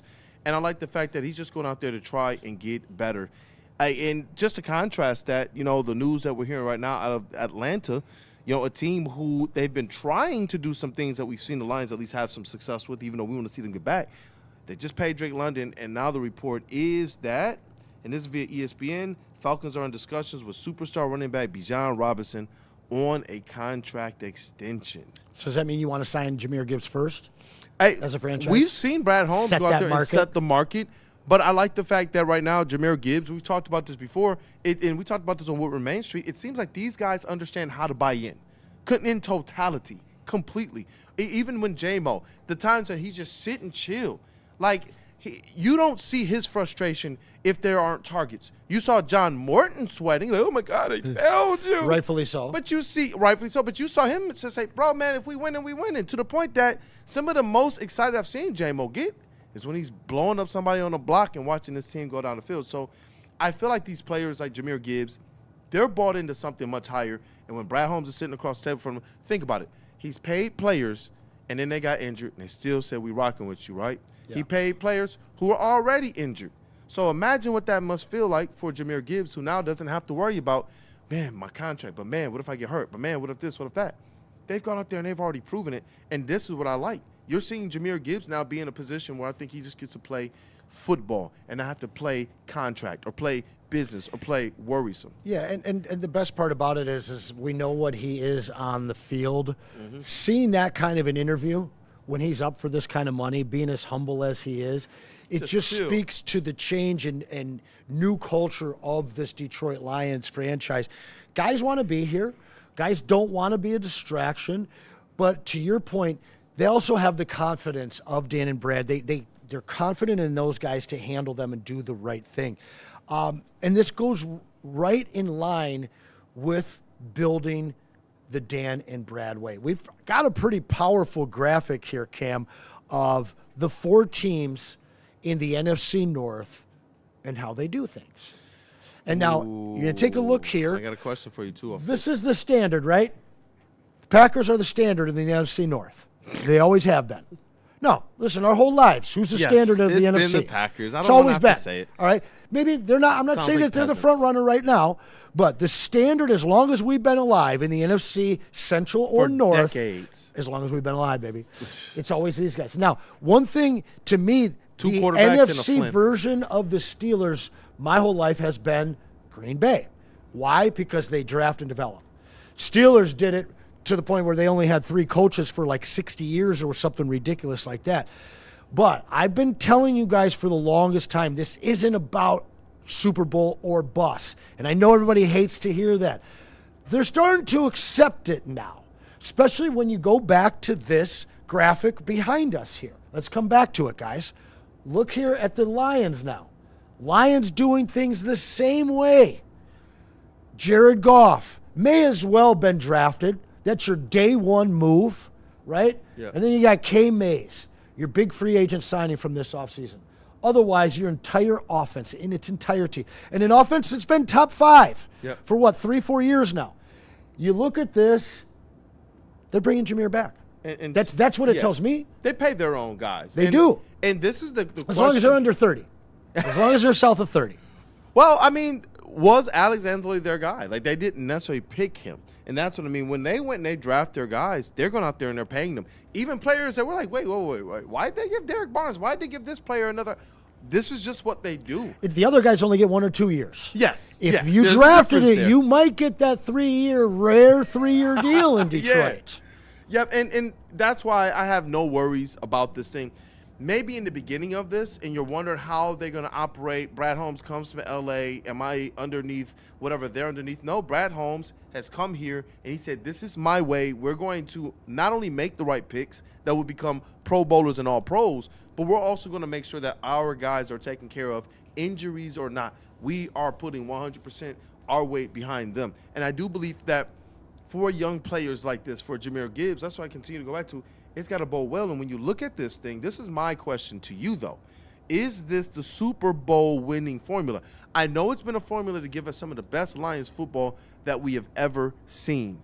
But is this the exact way to win a Super Bowl? Or at some point in time, do one of these players become a casualty for the Lions' quest towards the Super Bowl? Are one of these players traded? Are one of these players not able to be re-signed and let go? And do you believe that that's the way it has to go? Because there's a lot of people who believe that the Detroit Lions way, it's cute, it's nice, it's cool, but it's not necessarily putting them amongst your top-tier teams that are going to be competing for a Super Bowl. I think that it has. And I think that when you don't have the experience of a Philadelphia Eagles, of a Rams, you don't have the clout. And I say that not just in the NFL, but fan perspective, willing to buy jerseys, caring about a team. Oh, well, the Lions are losers. People that follow the NFL right now, they don't really think of the Lions as losers anymore. And for me, with a franchise that has been as unlucky and maligned as they've been for as long as they have been, can't take those risks. They just can't. And furthermore, they're unwilling to, whether by mandate or why that's the way that they do things. The fact is that board, the Ford board, because it's not just Sheila. Everything has to go before that board. The board wants a great product, just like they want to sell a whole bunch of trucks. And if you make a huge mistake and take a big risk, and you end up putting out the next Chevy Nova out there, but you put it down to Mexico, and that means no go, next thing you know, you are in big trouble. And the Lions just aren't willing to take that risk in making that big trade. And I don't think that they're going to be willing to take a risk on Jahmyr Gibbs. I believe that he will be re-signed for something that makes Lions fans wholly uncomfortable. And it might be a mistake, but it won't be a mistake if they can manage his reps. I wanted to ask, especially that dude Justin as well as you, Anson, if he signs after Bijan Robinson, do you believe he gets more? Do you believe he resets the market again, or do you think it would be wise for Brad Holmes to do what we've seen him do before? And with these reports of Bijan and the Falcons talking, does he need to go and strike right now? It's going to be a very interesting negotiation for Jahmyr Gibbs and the Detroit Lions, and I think it's going to be very similar to the Kirby Joseph contract, where it's a lot up front. There's void years in the back end to ensure the Lions' future. 100. And then once the contract is in place, yeah, it's going to be high, especially in the beginning, but we've seen Brad Holmes be able to work around the salary cap, and make sure that he can get all these guys. The forever question of this Lions team is, do they have the depth to sustain themselves to win a Super Bowl after paying all their top-level guys? Because you look at this entire team, they have a top 10 player at almost every single position group on the field except for corner. And that shows the real quality that this team has. Jahmyr Gibbs is the top of the top. He's a top 3 running back in every single person's mind in the league.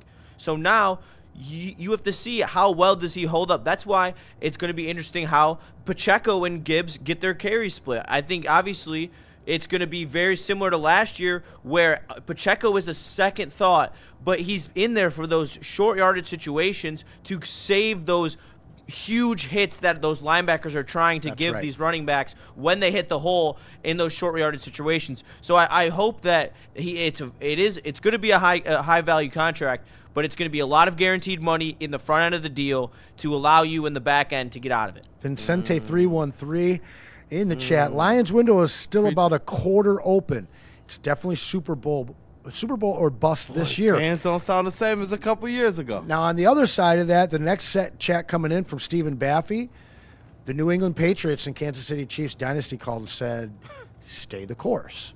And I love that. I do think that the Lions will continue to build the way that they have. Yeah. I believe that will maintain this culture that has turned this team into the highest value ticket in the NFL. And they're going to continue to keep guys happy there. They're not going to have these I left Detroit, let's celebrate parties the way that we heard about for so long. Well, no, you hear people begging to stay here. Like Carlton Davis's press tour when he was hoping to be able to return to the Detroit Lions. And I already wanted him here, but it made me want him to be a Detroit Lion even more because of how much he was talking about who Dan Campbell was. How much he was like, bro, man, he was a player before, but he just gets it. You know, and it's awesome to hear guys talking about what we have over here, other players out there in the league, even our assistants being guys that other teams, other players wanted to be able to play for. You know, all the different polls that had come out. So I'm all for this with our culture, and I do believe that the more that you draft right, which is the key here, it's not just everybody wants to know that their guys are going to pan out. It's the fact that for as much as we might have some disagreements with Brad, he's done so much more good, which to Justin's fact should really encourage us with this season ahead. Yeah, no doubt. And you brought up Anzo. Anzo, Decker, and Glasgow, they all wanted to be here. Yeah. They all wanted to see this thing through. And I got to be honest with you, man, as much as the fans loved him and were pissed when they left, no contract for Glasgow yet. No contract for Decker yet. That tells you how 31 other teams perceive these two guys. Now, obviously, Anzo landed. The past Lions regimes, those guys would be here. Yeah. They would have been here too long. Yep. They would have been overpaid. And you would have felt good because Taylor Decker's still in Honolulu Blue. And you would have wondered why we went 7-10. It's like the whole Larkin shit. Yeah, absolutely. But would we have felt good? Because you know what I realized? We get to the point we where felt we good start, until we ended up 7-10. and we start feeling like we have to put like, oh man, dog, dad, but that was on Taylor Decker. Can we hate on Taylor Decker? That's to the point where, for everything that people will complain about with Brad Holmes, he's been one of the GMs that I've seen make shrewd and tough decisions. We were all sitting here saying, there's no way he's bringing back all these players. No, Kirby's going to be the odd man out. Oh, nope, there's no way Aleem is getting 20. He's gone out there and just continued to boom, boom, boom, boom, boom, and push back against the narratives. And I've absolutely appreciated that about Brad Holmes, being able to kind of handle things his way and having the kahunas to do it his way, including when you have to walk up to players like a David Montgomery, like a Alex Anzalone, like a Taylor Decker, understanding the cachet that they carry, and honestly have the tough conversations and make the tough decisions to try and put this organization in the right spot moving forward. I like those players, but for some of those players, I do believe, depending on the money you were asking, I'm glad we have a GM now who is willing to do things differently. Yeah. I definitely am. And I love that he trades him in for a new model when they hit 30. Now, Jared Goff. Tough to hear, but it's business. Jared Goff is a guy that is over 30. A couple people in the chat, Vicente, again, Goff isn't getting any younger or more mobile. Listen, the fact is as many people want to move away from Jared Goff, I'm not going to get into the debate of how high he's finished in the last few years and all of his rankings over the last 4 years. The fact is it's so damn difficult to get a good quarterback in this league. Most of you have been spoiled with two of the three best quarterbacks in Lions history have come back-to-back, right? And one of them you guys chased out of town in Matt Stafford. You guys chased him out of town, and he wanted to go. Now, Jared Goff, he's not mobile, doesn't have the biggest arm, has a sexy wife, I'll give him that, but the fact is this guy, to replace him, you're either going to have to do it through the draft, big-time money through free agency, which half the time goes really bad for a team. Every once in a while, you get yourself a Sam Darnold. But in order to get that man of the future, who knows how many stabs at it you're going to have to take. It might be 3-4 more quarterbacks before you get somebody in here like Jared Goff. And again, he's not everything. But your team and your offense is built around him. Your offensive line is built around him. And to that window talk, I'm not one. I don't love that window talk. But this is a great year where they are truly in contention. But this whole offense is built around him. That's why you don't see the big investments in the defense, because your cornerstone is your passing game and hopefully your running game again as well. Jared Goff in his 30s will have an opportunity to hopefully age like wine here. He's not going anywhere anytime soon, guys. I think he has a good opportunity to do that just because of his style of play, and as long as the Detroit Lions make those investments into the offensive on the left line, side. And Sewell now on the left side for this phase of his career, I don't see why that window can't be extended. I believe that the timing and who Jared Goff is as a passer is something that we will be able to see for the next 5 years. I really do. And as long as you're able to keep him upright, well, guess what? He's never really been the one to rely on his mobility. So we don't have to worry about, well, he's getting older. Well, it doesn't matter. He's a guy that's always relied on the IQ. He's a guy that's always been able to put his wide receivers in the best possible position to be able to get those yak yards. No matter if people believe he's a yak merchant or not, I like the fact that when Goff is on, when that offensive line has been healthy, when those wide receivers are on it, we've seen this team be able to do work with Jared Goff at the helm in ways that no other quarterback in the league during that same span can actually boast about. And I like that. Like, you can say, look, put the stats away. That's why I believe from a surgical standpoint, from a strategic standpoint, I do believe that Goff is actually, the style of play he has actually bodes better for him to still be a decent passer as he's getting older. He's not relying on the skill sets that other people have. Justin, you are not the ultimate Goff apologist here. We have some of those. Shout out Stick down in the islands. How do you feel about this guy getting the full opportunity? And I'm talking, let's say, 3 more years at the helm of the Detroit Lions offense. I mean, I don't think that there's any other option. I mean, we paid him the money, and it's not like we could make a similar Stafford deal down the road, but that won't be until 2 or 3 years down the road. Like, they are going to try multiple times with this core to go win a Super Bowl. And after a couple more years, eventually the question will be on Jared Goff. It won't be on Dan Campbell. It won't be on Brad Holmes. It will be on Jared Goff. There will always be a scapegoat. In every situation, it's either the quarterback, the coach, or the GM. And I can tell you what, out of the 3, it's probably Jared Goff in 3 years, because he only has probably, a couple good years, really great years where he is top 8 quarterback in the league like he is right now. And that's something that we have to live with and be prepared for, because this core is not just lined up for Jared Goff. This core is also lined up for after Jared Goff. And where we're going to find a quarterback, only God knows that, I guess. But we'll find one, and we'll find a way to stay competitive with how many young talents we have on our roster. But there will be a day that comes, which is why windows are a thing, because there will be a day where you have to bottom out in order to win again.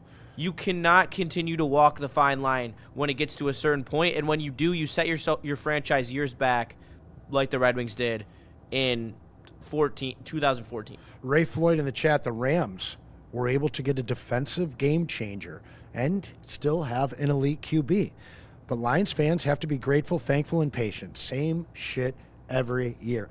Well, my friend, unfortunately, that is the way it is, because this franchise has been so bad for so long. And from a fan's point of perspective, yeah, you want to make those moves. But we don't run this franchise. Dan and Brad don't run this franchise. Sheila Ford does not run this franchise. Yeah. The Ford board runs this franchise. And to be honest with you, for the first time in our lives, we have a full half decade of good football being played here in Detroit. And not just that, this organization now operates in a position in which they know they're giving their players the big deal. It's different when you go into an off-season, a free agency, and you don't know that you have Jahmyr, Brian Bench, this, that, and the other. So they're operating a little bit differently to make sure that, well, we got our stars right here. Let's keep them here. That's right. Hey, we got some super chats that we'll get to when we come back. Keep smashing that like button. You guys got us up there today. Otherwise, you cash it on Watson. There you go. Keep those super chats coming in. Smash that like button and give the stream a share. Where are we going there, Justin? Smash that like button.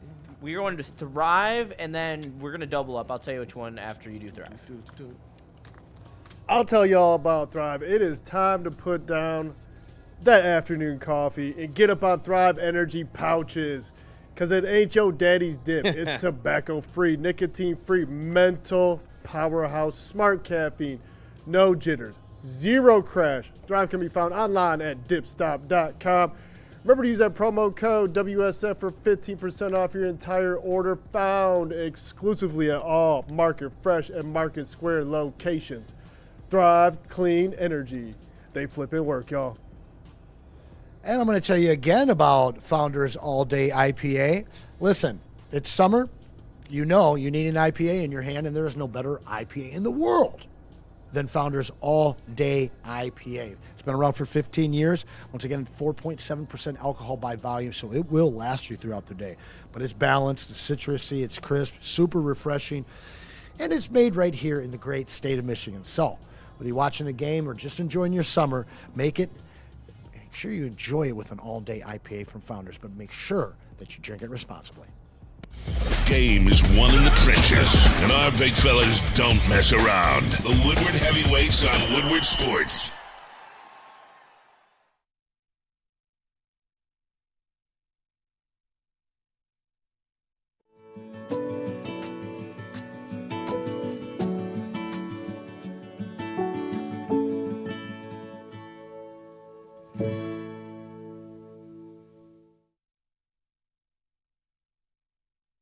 It's game on at Art and Jake's. Wings, burgers, pizza, and ice-cold drinks served up with attention to detail. Wall-to-wall TVs, great service, and a vibe that keeps your crew coming back. Art and Jake's, a sports bar setting with a fine dining flavor. The Tigers are the best team in baseball. Get the best coverage in Detroit right here on Detroit's #1 sports network, Woodward Sports. Every Scooble start, every green homer, and all the action can be followed on all of our social media. Make sure you like, subscribe, and follow on Facebook, Instagram, TikTok, and YouTube. It's World Series or bust, Detroit, and we are here for the ride. Woodward Sports.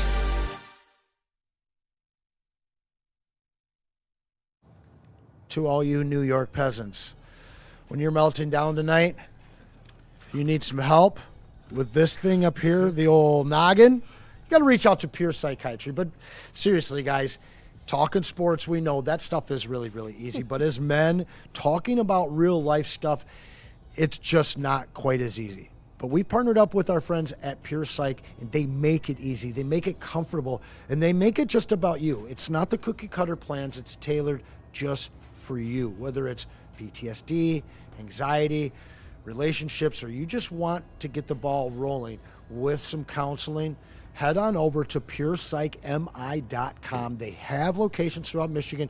They even have a couple more in Northern Ohio. Check them out, Pure Psychiatry. And looking to get a nice massage, well, let me tell you about the chair that makes you feel great. That's at Massage Chair House. They have the top-of-the-line models like the Osaki, and it is the largest massage chair showroom in Michigan. So scan the QR code above my head and make sure you check out Dr. Eric Duncan, the wellness doc on YouTube. Let me tell you, what you need to do is get rubbed down by these machines. Pause. Because they make you feel nice and light after and ready to hit up the rest of your day. So make sure you tap in with the Massage Chair House, the best massage chairs in the game. And we back. And All right. What is that? I got to ask you guys a question here. Look at Tom Brady. One of the GOATs go blue. Tom Brady launches a new product via Polymarket called Good Nut, an organic coconut water drink. Are you drinking Tom Brady's Good Nut? Now, did you ever watch The Office? He said, what are you doing? Did you ever watch The Office in the last season with Robert California? Yes. And he invests heavily in the penis-flavored coconut water? Oh, that's all I'm thinking about right circle. now. No. Is this real? This is real. This is real. Are you drinking it? No, I'm not drinking anything called Good Nut. Are you sure? I'm not drinking. I love Go Blue. You're not going to throw. That's too far. You got to throw down some Good Nut tonight? That's too far. Smash some Good Nut later? Cam, you are Go Blue as all Go Blue. Are you drinking the Good Nut from You going Tom to down Brady? some Good Nut tonight? I'll give it a sip. Yeah. TB12 is Justin, you going to slam You some give Good it a Nut sip, later? Cam? No, absolutely not. This is so Kool-Aid. Come on, man. What are we doing? Look at Chat, what about you guys? How Are can you guys you not making, love this guy? Are you guys bringing some? Look at Kool-Aid, bro. He can't even stay on camera because he's laughing so hard. He's literally. We're during the reads and he's flopping and flailing over. I'm like, what do you need? I'm like, go ahead and do it. Get it off, man. Let's rock. Speaking of get it off, Good Nut, man. That is absolutely Chat, will crazy. you be taking some Good Nut home with you tonight? Y'all getting We do flagged. not Tampa Lions promote Club any said. sexual gratification on this network.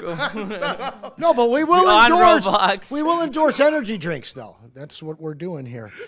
But listen, get rid of Good Nut and get yourself some of your daddy's. It's not your daddy's dip, guys. Okay, all right. Let's stop. Cam approved.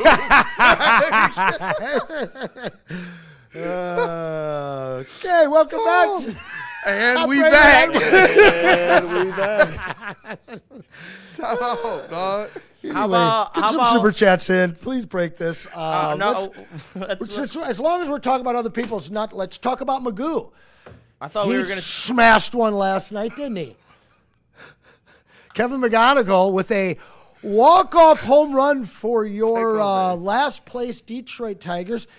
They are attempting to claw out of the basement of the Central. What is it, 8.5 games now? They've won 5 of their last 6. They've won their last 2. Here come the Tigers. Listen.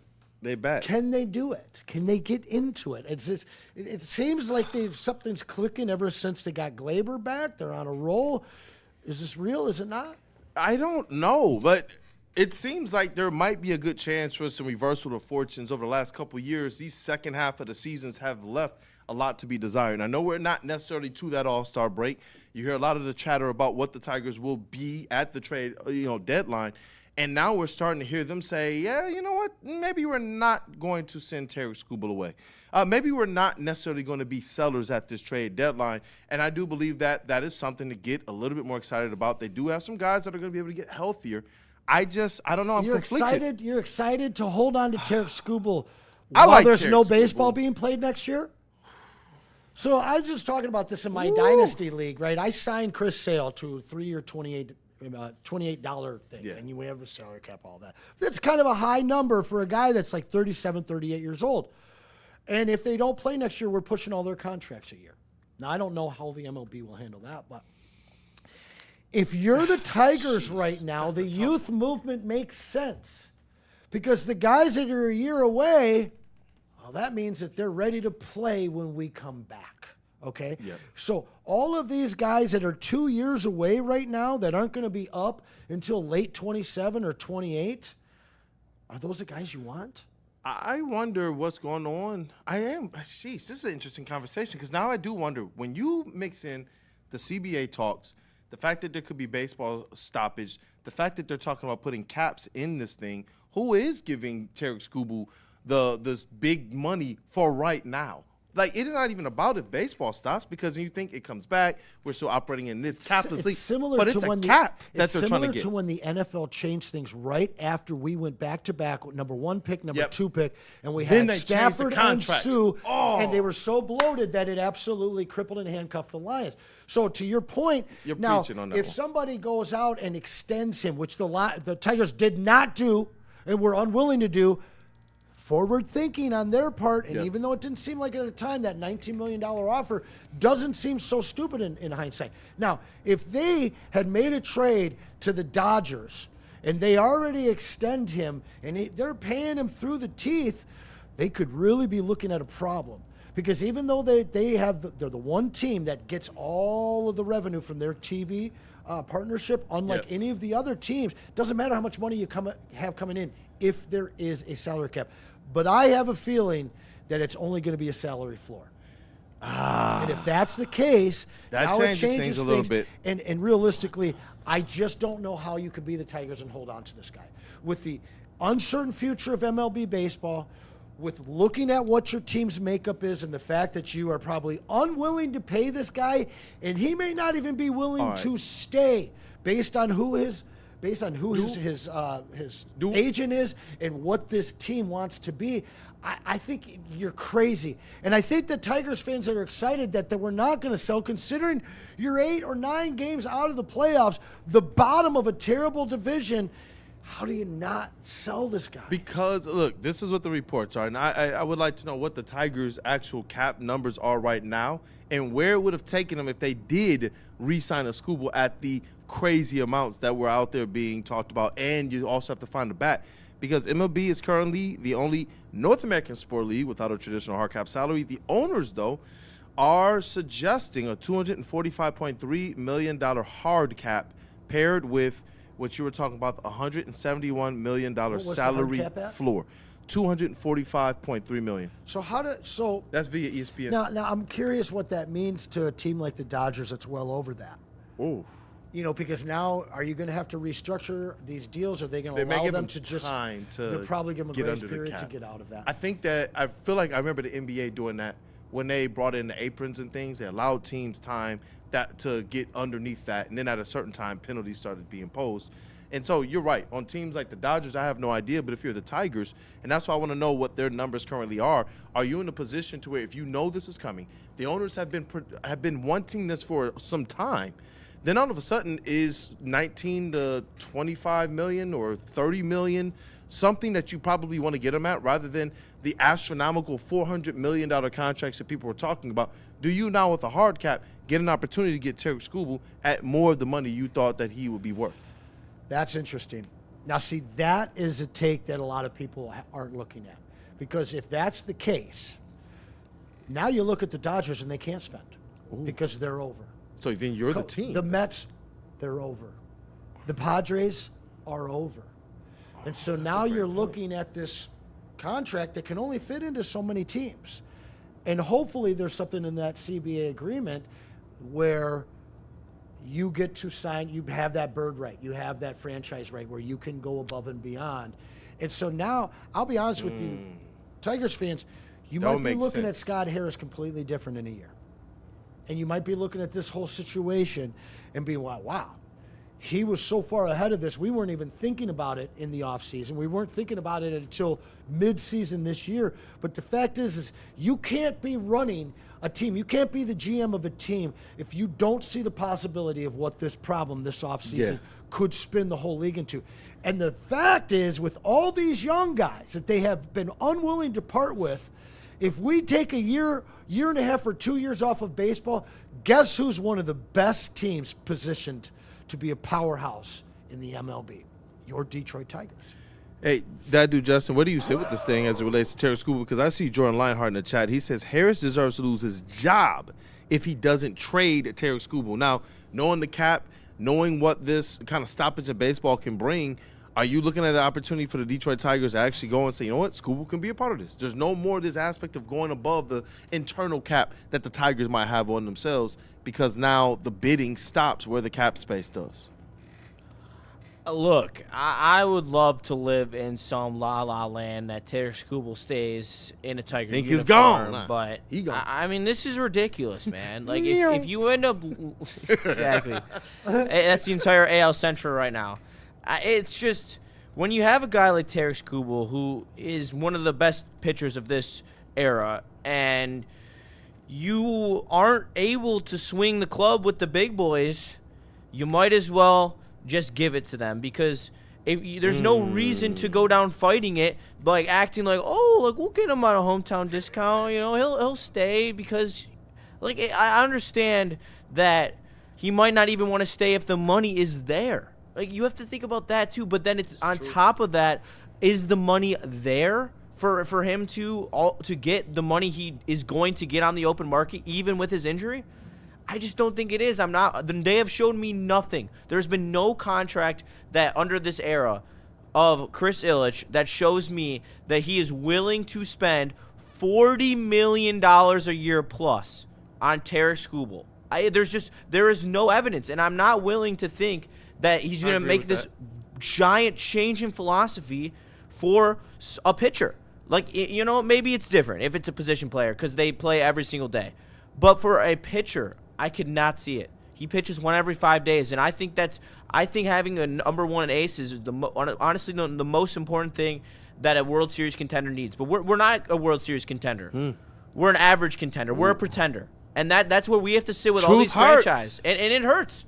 But every time that we're ready to set the table, you know, we're a pitch away from the ALCS.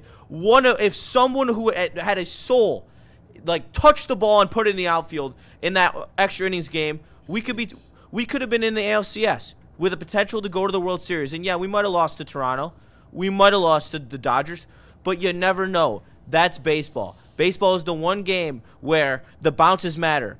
And you just have to make plays. And there's never been playmakers on this team to make the plays in the big moment under this current regime. And that's where I question whether, because McGonigal still hasn't signed that, huge, the 10-year, buyout deal.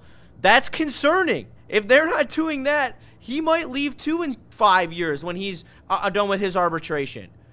And that, it's really tough to admit that as a franchise, but this is not Mr. I's Tigers. This is not Mr. I's Red Wings.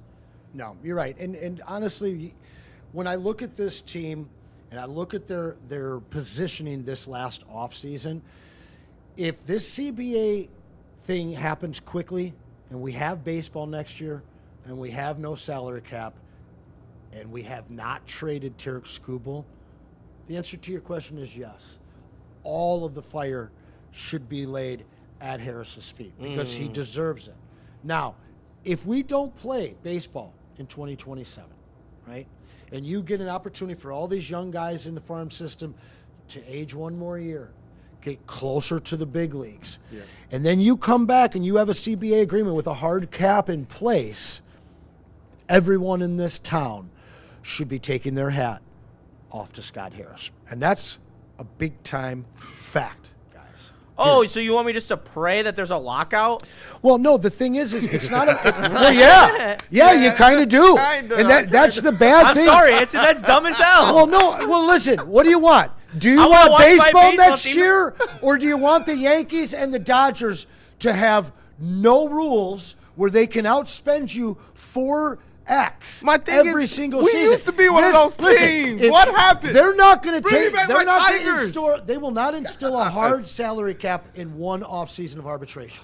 Okay, that collective bargaining agreement will not result in that in one offseason. Players aren't going to go for that. They will miss, yeah, for sure, and they will miss a whole season. And as Tiger fans, you got to pray for that. In fact, 25 teams, franchises in the MLB, we all have to pray for that. Man, the Athletics, they're lighting candles and doing whatever the hell they can for that. But that doesn't make teams spend. It doesn't make teams spend, but it puts you on a more equal playing field. And the fact is, young Justin, is now at this point, to the point that we talked about, I don't know how it's going to all shake out, but there's probably 5 teams that after that collective bargaining agreement is done are over the salary cap. You can't even get Skubal now. And so it puts the Tigers in a completely different situation to now renegotiate under completely different terms with Tarek Skubal under the assumption you have not traded him and this new collective bargaining agreement falls into place. I don't love it. And I don't love the drama that we had this offseason, but it is very possible that in a year from now, we'll be looking at Scott Harris's reluctance in a completely different light. Oh, goodness gracious, man. Scott Harris, the man with the plan, or so we thought. And now we're sitting here looking at a 2-time back-to-back AL Cy Young winner, and we have no idea what they're going to do with him. We have no idea what the plan is going forward as it relates to this season either. I know that there's some people saying, hey, look, we're starting to percolate a little bit. Give him some more time. The problem is this. If you're not trading Tarek Skubal, are you signing? You're telling me that you're okay with that? Because that means that you're either giving him a complete crazy bag or he's walking away from you and you get nothing. Nothing at all. And so I do wonder, are you okay with that? Because that dude, Justin, though I want to see our stars remain our stars, if you just look at kind of the writing on the wall right now, the best thing for your Detroit Tigers is to trade Tarek Skubal. That sounds disgusting to say, but it feels like it's the right way forward for the Tigers if you're Harris. Yeah, I guess the only – go ahead. Anson, you know what I'm doing if I'm Tarek Skubal? I'm going to wait until the end of the World Series, which is the first week in November, and then in between November 1st and December 5th when the new CBA is signed, I'm going to negotiate my contract because I'm the biggest horse in the market between those 2 dates, and then I'm going to sign it so that it's when there's no salary cap and I can get as much money as possible, and then they're going to put the new CBA in, and then we'll lose. We'll already have lost. What team's willing to do that outside of the Dodgers? Isn't that enough? What's your prediction? The fact is if they are looking at this arbitration like there might be a hard salary cap, they potentially will already be over it before they sign somebody like Scooble. So it's pretty interesting. It's going to be a really tough offseason for guys like Nick Koloff, our awesome Tigers insider. But let's get out and pay some more bills here before our final segment. Unfortunately, Maz is about to close a car sale, so we'll get him in here tomorrow. We'll talk to him tomorrow about his Peasants dropping Game 3. But I would be remiss to allow this show to end without some hockey elite conversation Woodward wing. with our brand new TD, Mr. Justin Satawa. But let's pay some bills before Talk about the elite brokers at Mortgage Pros. Oh, man, and they are elite. Do you want to be elite is the question. Do you want a change in your life? Do you want to punch through that ceiling, 6 figures, that kind of ceiling? Mortgage Pros is hiring. And if you saw us last week, 2 weeks ago, their culture is awesome. We were out at their 4th annual block party. Amazing. And they did, man. It was awesome. Food trucks, competitions. But the energy of the people were there. I got some friends that work there, and it has changed their life. You want to change your life? Give them a call. Mortgage Pros there in Troy, 248-416-1361 there. You see all their ratings. Change your life. Give Mortgage Pros a call today. And then get yourself ready. Heavy! Because there's going to be ball gags, gimp masks, leashes, whips, all that craziness. If you were here... Anson's going to be tied up? No. Man, I'll tell you who's going to be tied up. It's these boys are going to be tied up for a few days. Because the way that this awesome event works is as long as you're super chatting, those guys stay in the studio. I think they did 16 hours last time. Amazing. We're trying to keep them all weekend. And it kicks off, guys, at 5 p.m. on Friday, June 19th. In fact, keep them there through Monday so we don't even have to come into work, guys. You guys could keep the heavies going straight for 3, 4, 5 days. But it's going to be working out for charity. It's going to be working out for those guys. It's going to be working out for you. It is a great time. It is the Heavies Subathon, June 19th. You smell that? That's Brad Holmes cooking. And the off-season smells good. Woodward Sports.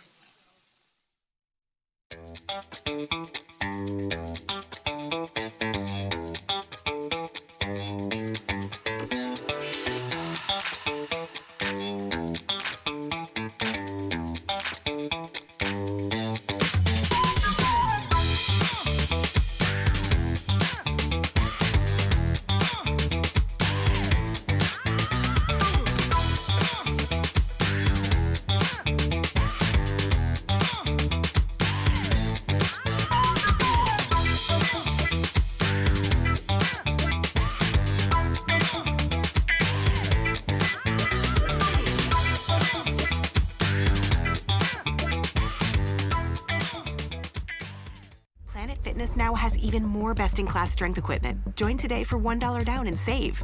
We're stepping it up. We're not slowing down. Finding new faith. New focus. Love that new equipment smell. So, you in? Join the club today. Save when you join for just $1 down, $15 a month. Planet Fitness. We're all strong on this planet.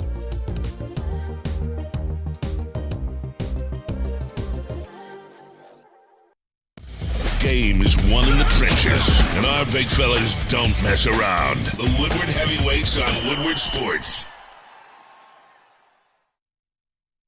If you've been a sports fan in Detroit for decades now, you've been hearing about the Yaldo Eye Center for decades now. Whether it was Rip Hamilton back in the day with his mask on, or it's us here at Woodward now, it's because they've been around for over 30 years.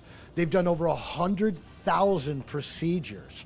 And LASIK surgery, as you've heard, it's painless, guys. It takes 8 minutes, and you are recovered in about a day, 20/20 vision the very next day. And we partnered up with them here at Woodward to provide you an awesome opportunity, only $16.99 per eye, regardless of your prescription, a one-time investment that is going to keep you happy through the rest of your life. So wake up with clear vision. Book your consultation today with Yaldo Eye Center. Find them at yaldoeyecenter.com, but then add in that /1699 to take care of that amazing special. And then right when you finish with that, call our buddies. You already know. You're saving money on that, so you got some extra money to get yourself some deep dish. And I'm talking Detroit-style deep dish, created 80 years ago by the kings of pizza, Buddy's Pizza themselves. They've got locations all around Metro Detroit, and we want to save you. We want to save you 20% off your next order. You see that Woodward 20 right there? You use that when you head on over to buddyspizza.com. But it doesn't stop just there. You want to throw a Buddy's Pizza party this summer? We're going to save you up to $200 off your Buddy's Pizza catering. Use that same code. Get some Detroit-style deep dish in your life. Get Buddy's Pizza. Welcome back. Final segment here, guys. Shout out to Braylon having an amazing game over at the Shout out, Bray. Wahlburger Boys. I don't know if they still do that, but they are doing an awesome charity thing down at Wingate today. Shout out Feldman Chevrolet. Shout out our new TD, Mr. Young Justin. We are going to pivot to some hockey right now. Shout out to our guy, Kool-Aid, joining us on the desk today. And, of course, Sweet Potato Cam. That's what I was just going to say. Shout out to you guys. We are 12 likes short of our goal. We know you guys can get us there. Thank you. Share it one last time. Share it. And give us a super chat. Give us something to read before we get out of here. Oh. But until then, you got something out of the chat you got? I have an update on Tom Brady. It's a real. It is. Oh, yeah. And tell him to catch him up what it is. Yeah, Tom Brady, he released an original all-organic coconut water What's it called? Good Nut. Good Nut. And Tom Brady just dropped coconut water called Good Nut with the slogan, "It's a delicious mouthful." Get that good nut in my belly. It's a delicious mouthful. They have a whole commercial now. It's going viral. Get that good nut. I'm going to stop right now. So Justin what? Our panel, might lose his shit. 3 of us said no, but Cam said. Don't try anything, though. It don't matter. If it's food or drink, put it in my mouth. That's right. All right. Guys, go on. Good Nut. It's not your daddy's. I mean, shout out. No, I'm not going to say it. Yeah. Pressing on to ice soccer here. We've got Ice soccer. another. We talked about one captain that wanted out, and that was Matt Stafford. Now we have another one. And that is Dylan Larkin. It's been all the rage since last week. The news dropped that he wanted out. He was asking for a trade.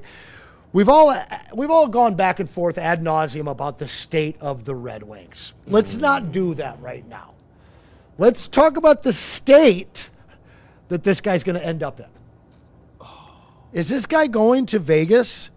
Well, his 3-team list, as it is appearing on the back, well, obviously you can't see it behind me, but I'll catch you up. It's Florida, Minnesota, and Vegas is the 3 teams that he said he wanted to get traded to. And coincidentally, 3 of his best friends play for every single one of those teams. Yep. We have Matthew Tkachuk. He plays for Florida. We have Quinn Hughes. He plays for Minnesota. And then we have Jack Eichel, who plays for Vegas. So, just whoopity-doo-dah, send me to go play with my best friend, please. Well, Dylan, let me tell you. You're not going to be able to go where you want to go because Steve Yzerman is going to tell you, sorry, man, that's not enough teams.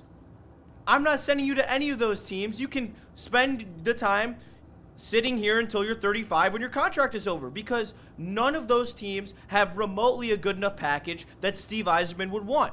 They all are teams filled with veteran talent and not a lot of young players. They trade every young piece that they have had to build the Stanley Cup rosters that they have today, and that is how you do it. But that leaves you vulnerable for making moves like this that cost you real assets. This is going to take 4 first-round level assets, and these teams do not have good enough ones because their competition, the teams that are the up-and-comers of the league, like San Jose or Anaheim, like they can offer you top 10 draft capital this year and young players who have hit their roster already but have not made the impact that they're looking for. That is the issue. This is not. I can guarantee you Dylan Larkin is not traded to any of these 3 teams. Seriously. Because there is not a chance that they have a good enough package to persuade Steve Yzerman. And Steve Yzerman will sit on the fence until he is knocked off by a deal. He will not flinch. That is the known report of Steve Yzerman. He will get what he needs to get to fill up. Like he said to Jonathan Duren, I will not do anything that will take this franchise, that will cost this franchise in the long run. He will not do anything that is for Dylan Larkin. He's doing whatever it takes for the team. You play for the wing wheel. You don't play for yourself. It's a famous homage. You play for the logo on the front, not the name on the back. And you, Dylan Larkin, unfortunately, are not bigger than this team. So if you have to get trotted out next year, first game of the season, and play without the C on your chest, you have to do it. Like, that is your contract. You are contractually obligated to doing that. And you're a proponent of moving him, correct? Yes, absolutely. Okay. This is the best thing that could have happened to the Detroit Red Wings. Are you mad at Dylan at all? Like, do you Nope, want to exile him at all? Nope. I still love him as a guy. Okay, so where do you want to see him go as a fan of Dylan Larkin versus what trade benefits the Red Wings best? None of these teams will benefit the Red Wings in the quality that they want it to be. They need to go with teams that are younger, that are still building, that have pieces that are under the age of 22. You need players that line up with your timeline, being Lucas Raymond and Moritz Seider, not Dylan Larkin. So they're gonna trade Larkin, they're gonna trade DeBrincat, they're gonna trade everyone who is too old to be on this roster, and they're gonna reset it. And they're gonna keep some guys unfortunately they're gonna keep JT Compher because they just signed his sister to the P-Dub team. Shout out to her, she's actually better than him. But shout out. It is what it is. It's going to be a tough 2 years, but it's going to be a flash tank. It's not going to be like the Yzer plan of old where we're sitting here waiting and waiting and waiting. Like, this should be a flash tank. There should be 1 year where we truly bottom out and we're bad, and then we should be back. Next year, we should – ideally in my eyes, we trade Dylan Larkin because deadlines make the moves. Like, deadlines force pressure, which make people overpay. The NHL draft – for a team like Anaheim or a team like the Sharks who are looking to get into the playoffs next year and have top 10 picks, that is a deadline that might cause you to trade for Dylan Larkin because that would start the tank because you're going to have to get to the bottom of the NHL. It's the only way to get elite talent. Like last year in the free agency, they were literally the best free agent in the class told us to get bent and that he didn't want to go have an interview with us. So I'm not in a position to ask for high-end free agency. The only way to get elite talent is by the draft, and the Yzer plan is going nowhere. Steve Yzerman is still going to be the GM, so prepare yourself for 3 more years of Steve Yzerman. And at year 3, if we're still looking like we're in the same spot, then that will be when the questions truly start. But this dude has the timeline of no other. I've never seen a GM get this long of a leash. Snail's timeline for I sure. like Calvin and Hobbes, Justin, over there. Tampa Lions Club. Hold Skubal and Larkin in Detroit as long as possible, strictly out of spite. Well, you can't hold Skubal. I know. One final super chat here before we get out of here. We do appreciate you guys on behalf of Sweet Potato and our new TD moving forward. Justin, of course, it's fantastic to have you here today. We will get Braylon Edward back. And Kool-Aid's going to be around plenty. He's going to be contributing a lot. Guys, he is still part of the Braylon Edwards Show team. Yes, sir. Just an even bigger part of the Woodward Sports team. Final super chat here from Ant Gallagher Cleans. What if Isaac Tesla becomes a sneaky star? We'll ask Braylon that sometime this week. And, hey, the cost. He certainly could end up being one because it costs that much, but he's got to get the ball thrown his way. Kool-Aid. He's got to get the ball thrown his way. And you talk about cost, and I saw some people in the chat. They're like, it's a lot of $40 million going around here when you talk about the potential value of a Skubal, the potential value of a Jalen Duren. There's a lot of money that's going to be flying around this offseason one way or the other. As long as Gibbs doesn't get $40 million. This is the Braylon Edwards Show. We'll see you tomorrow. Just spoke it. Stick around for the heavyweights. Jahmyr Gibbs, breakout season, loading. Inside the 5, Gibbs to the end zone, touchdown! Woodward Sports, the most dominant Detroit sports coverage around.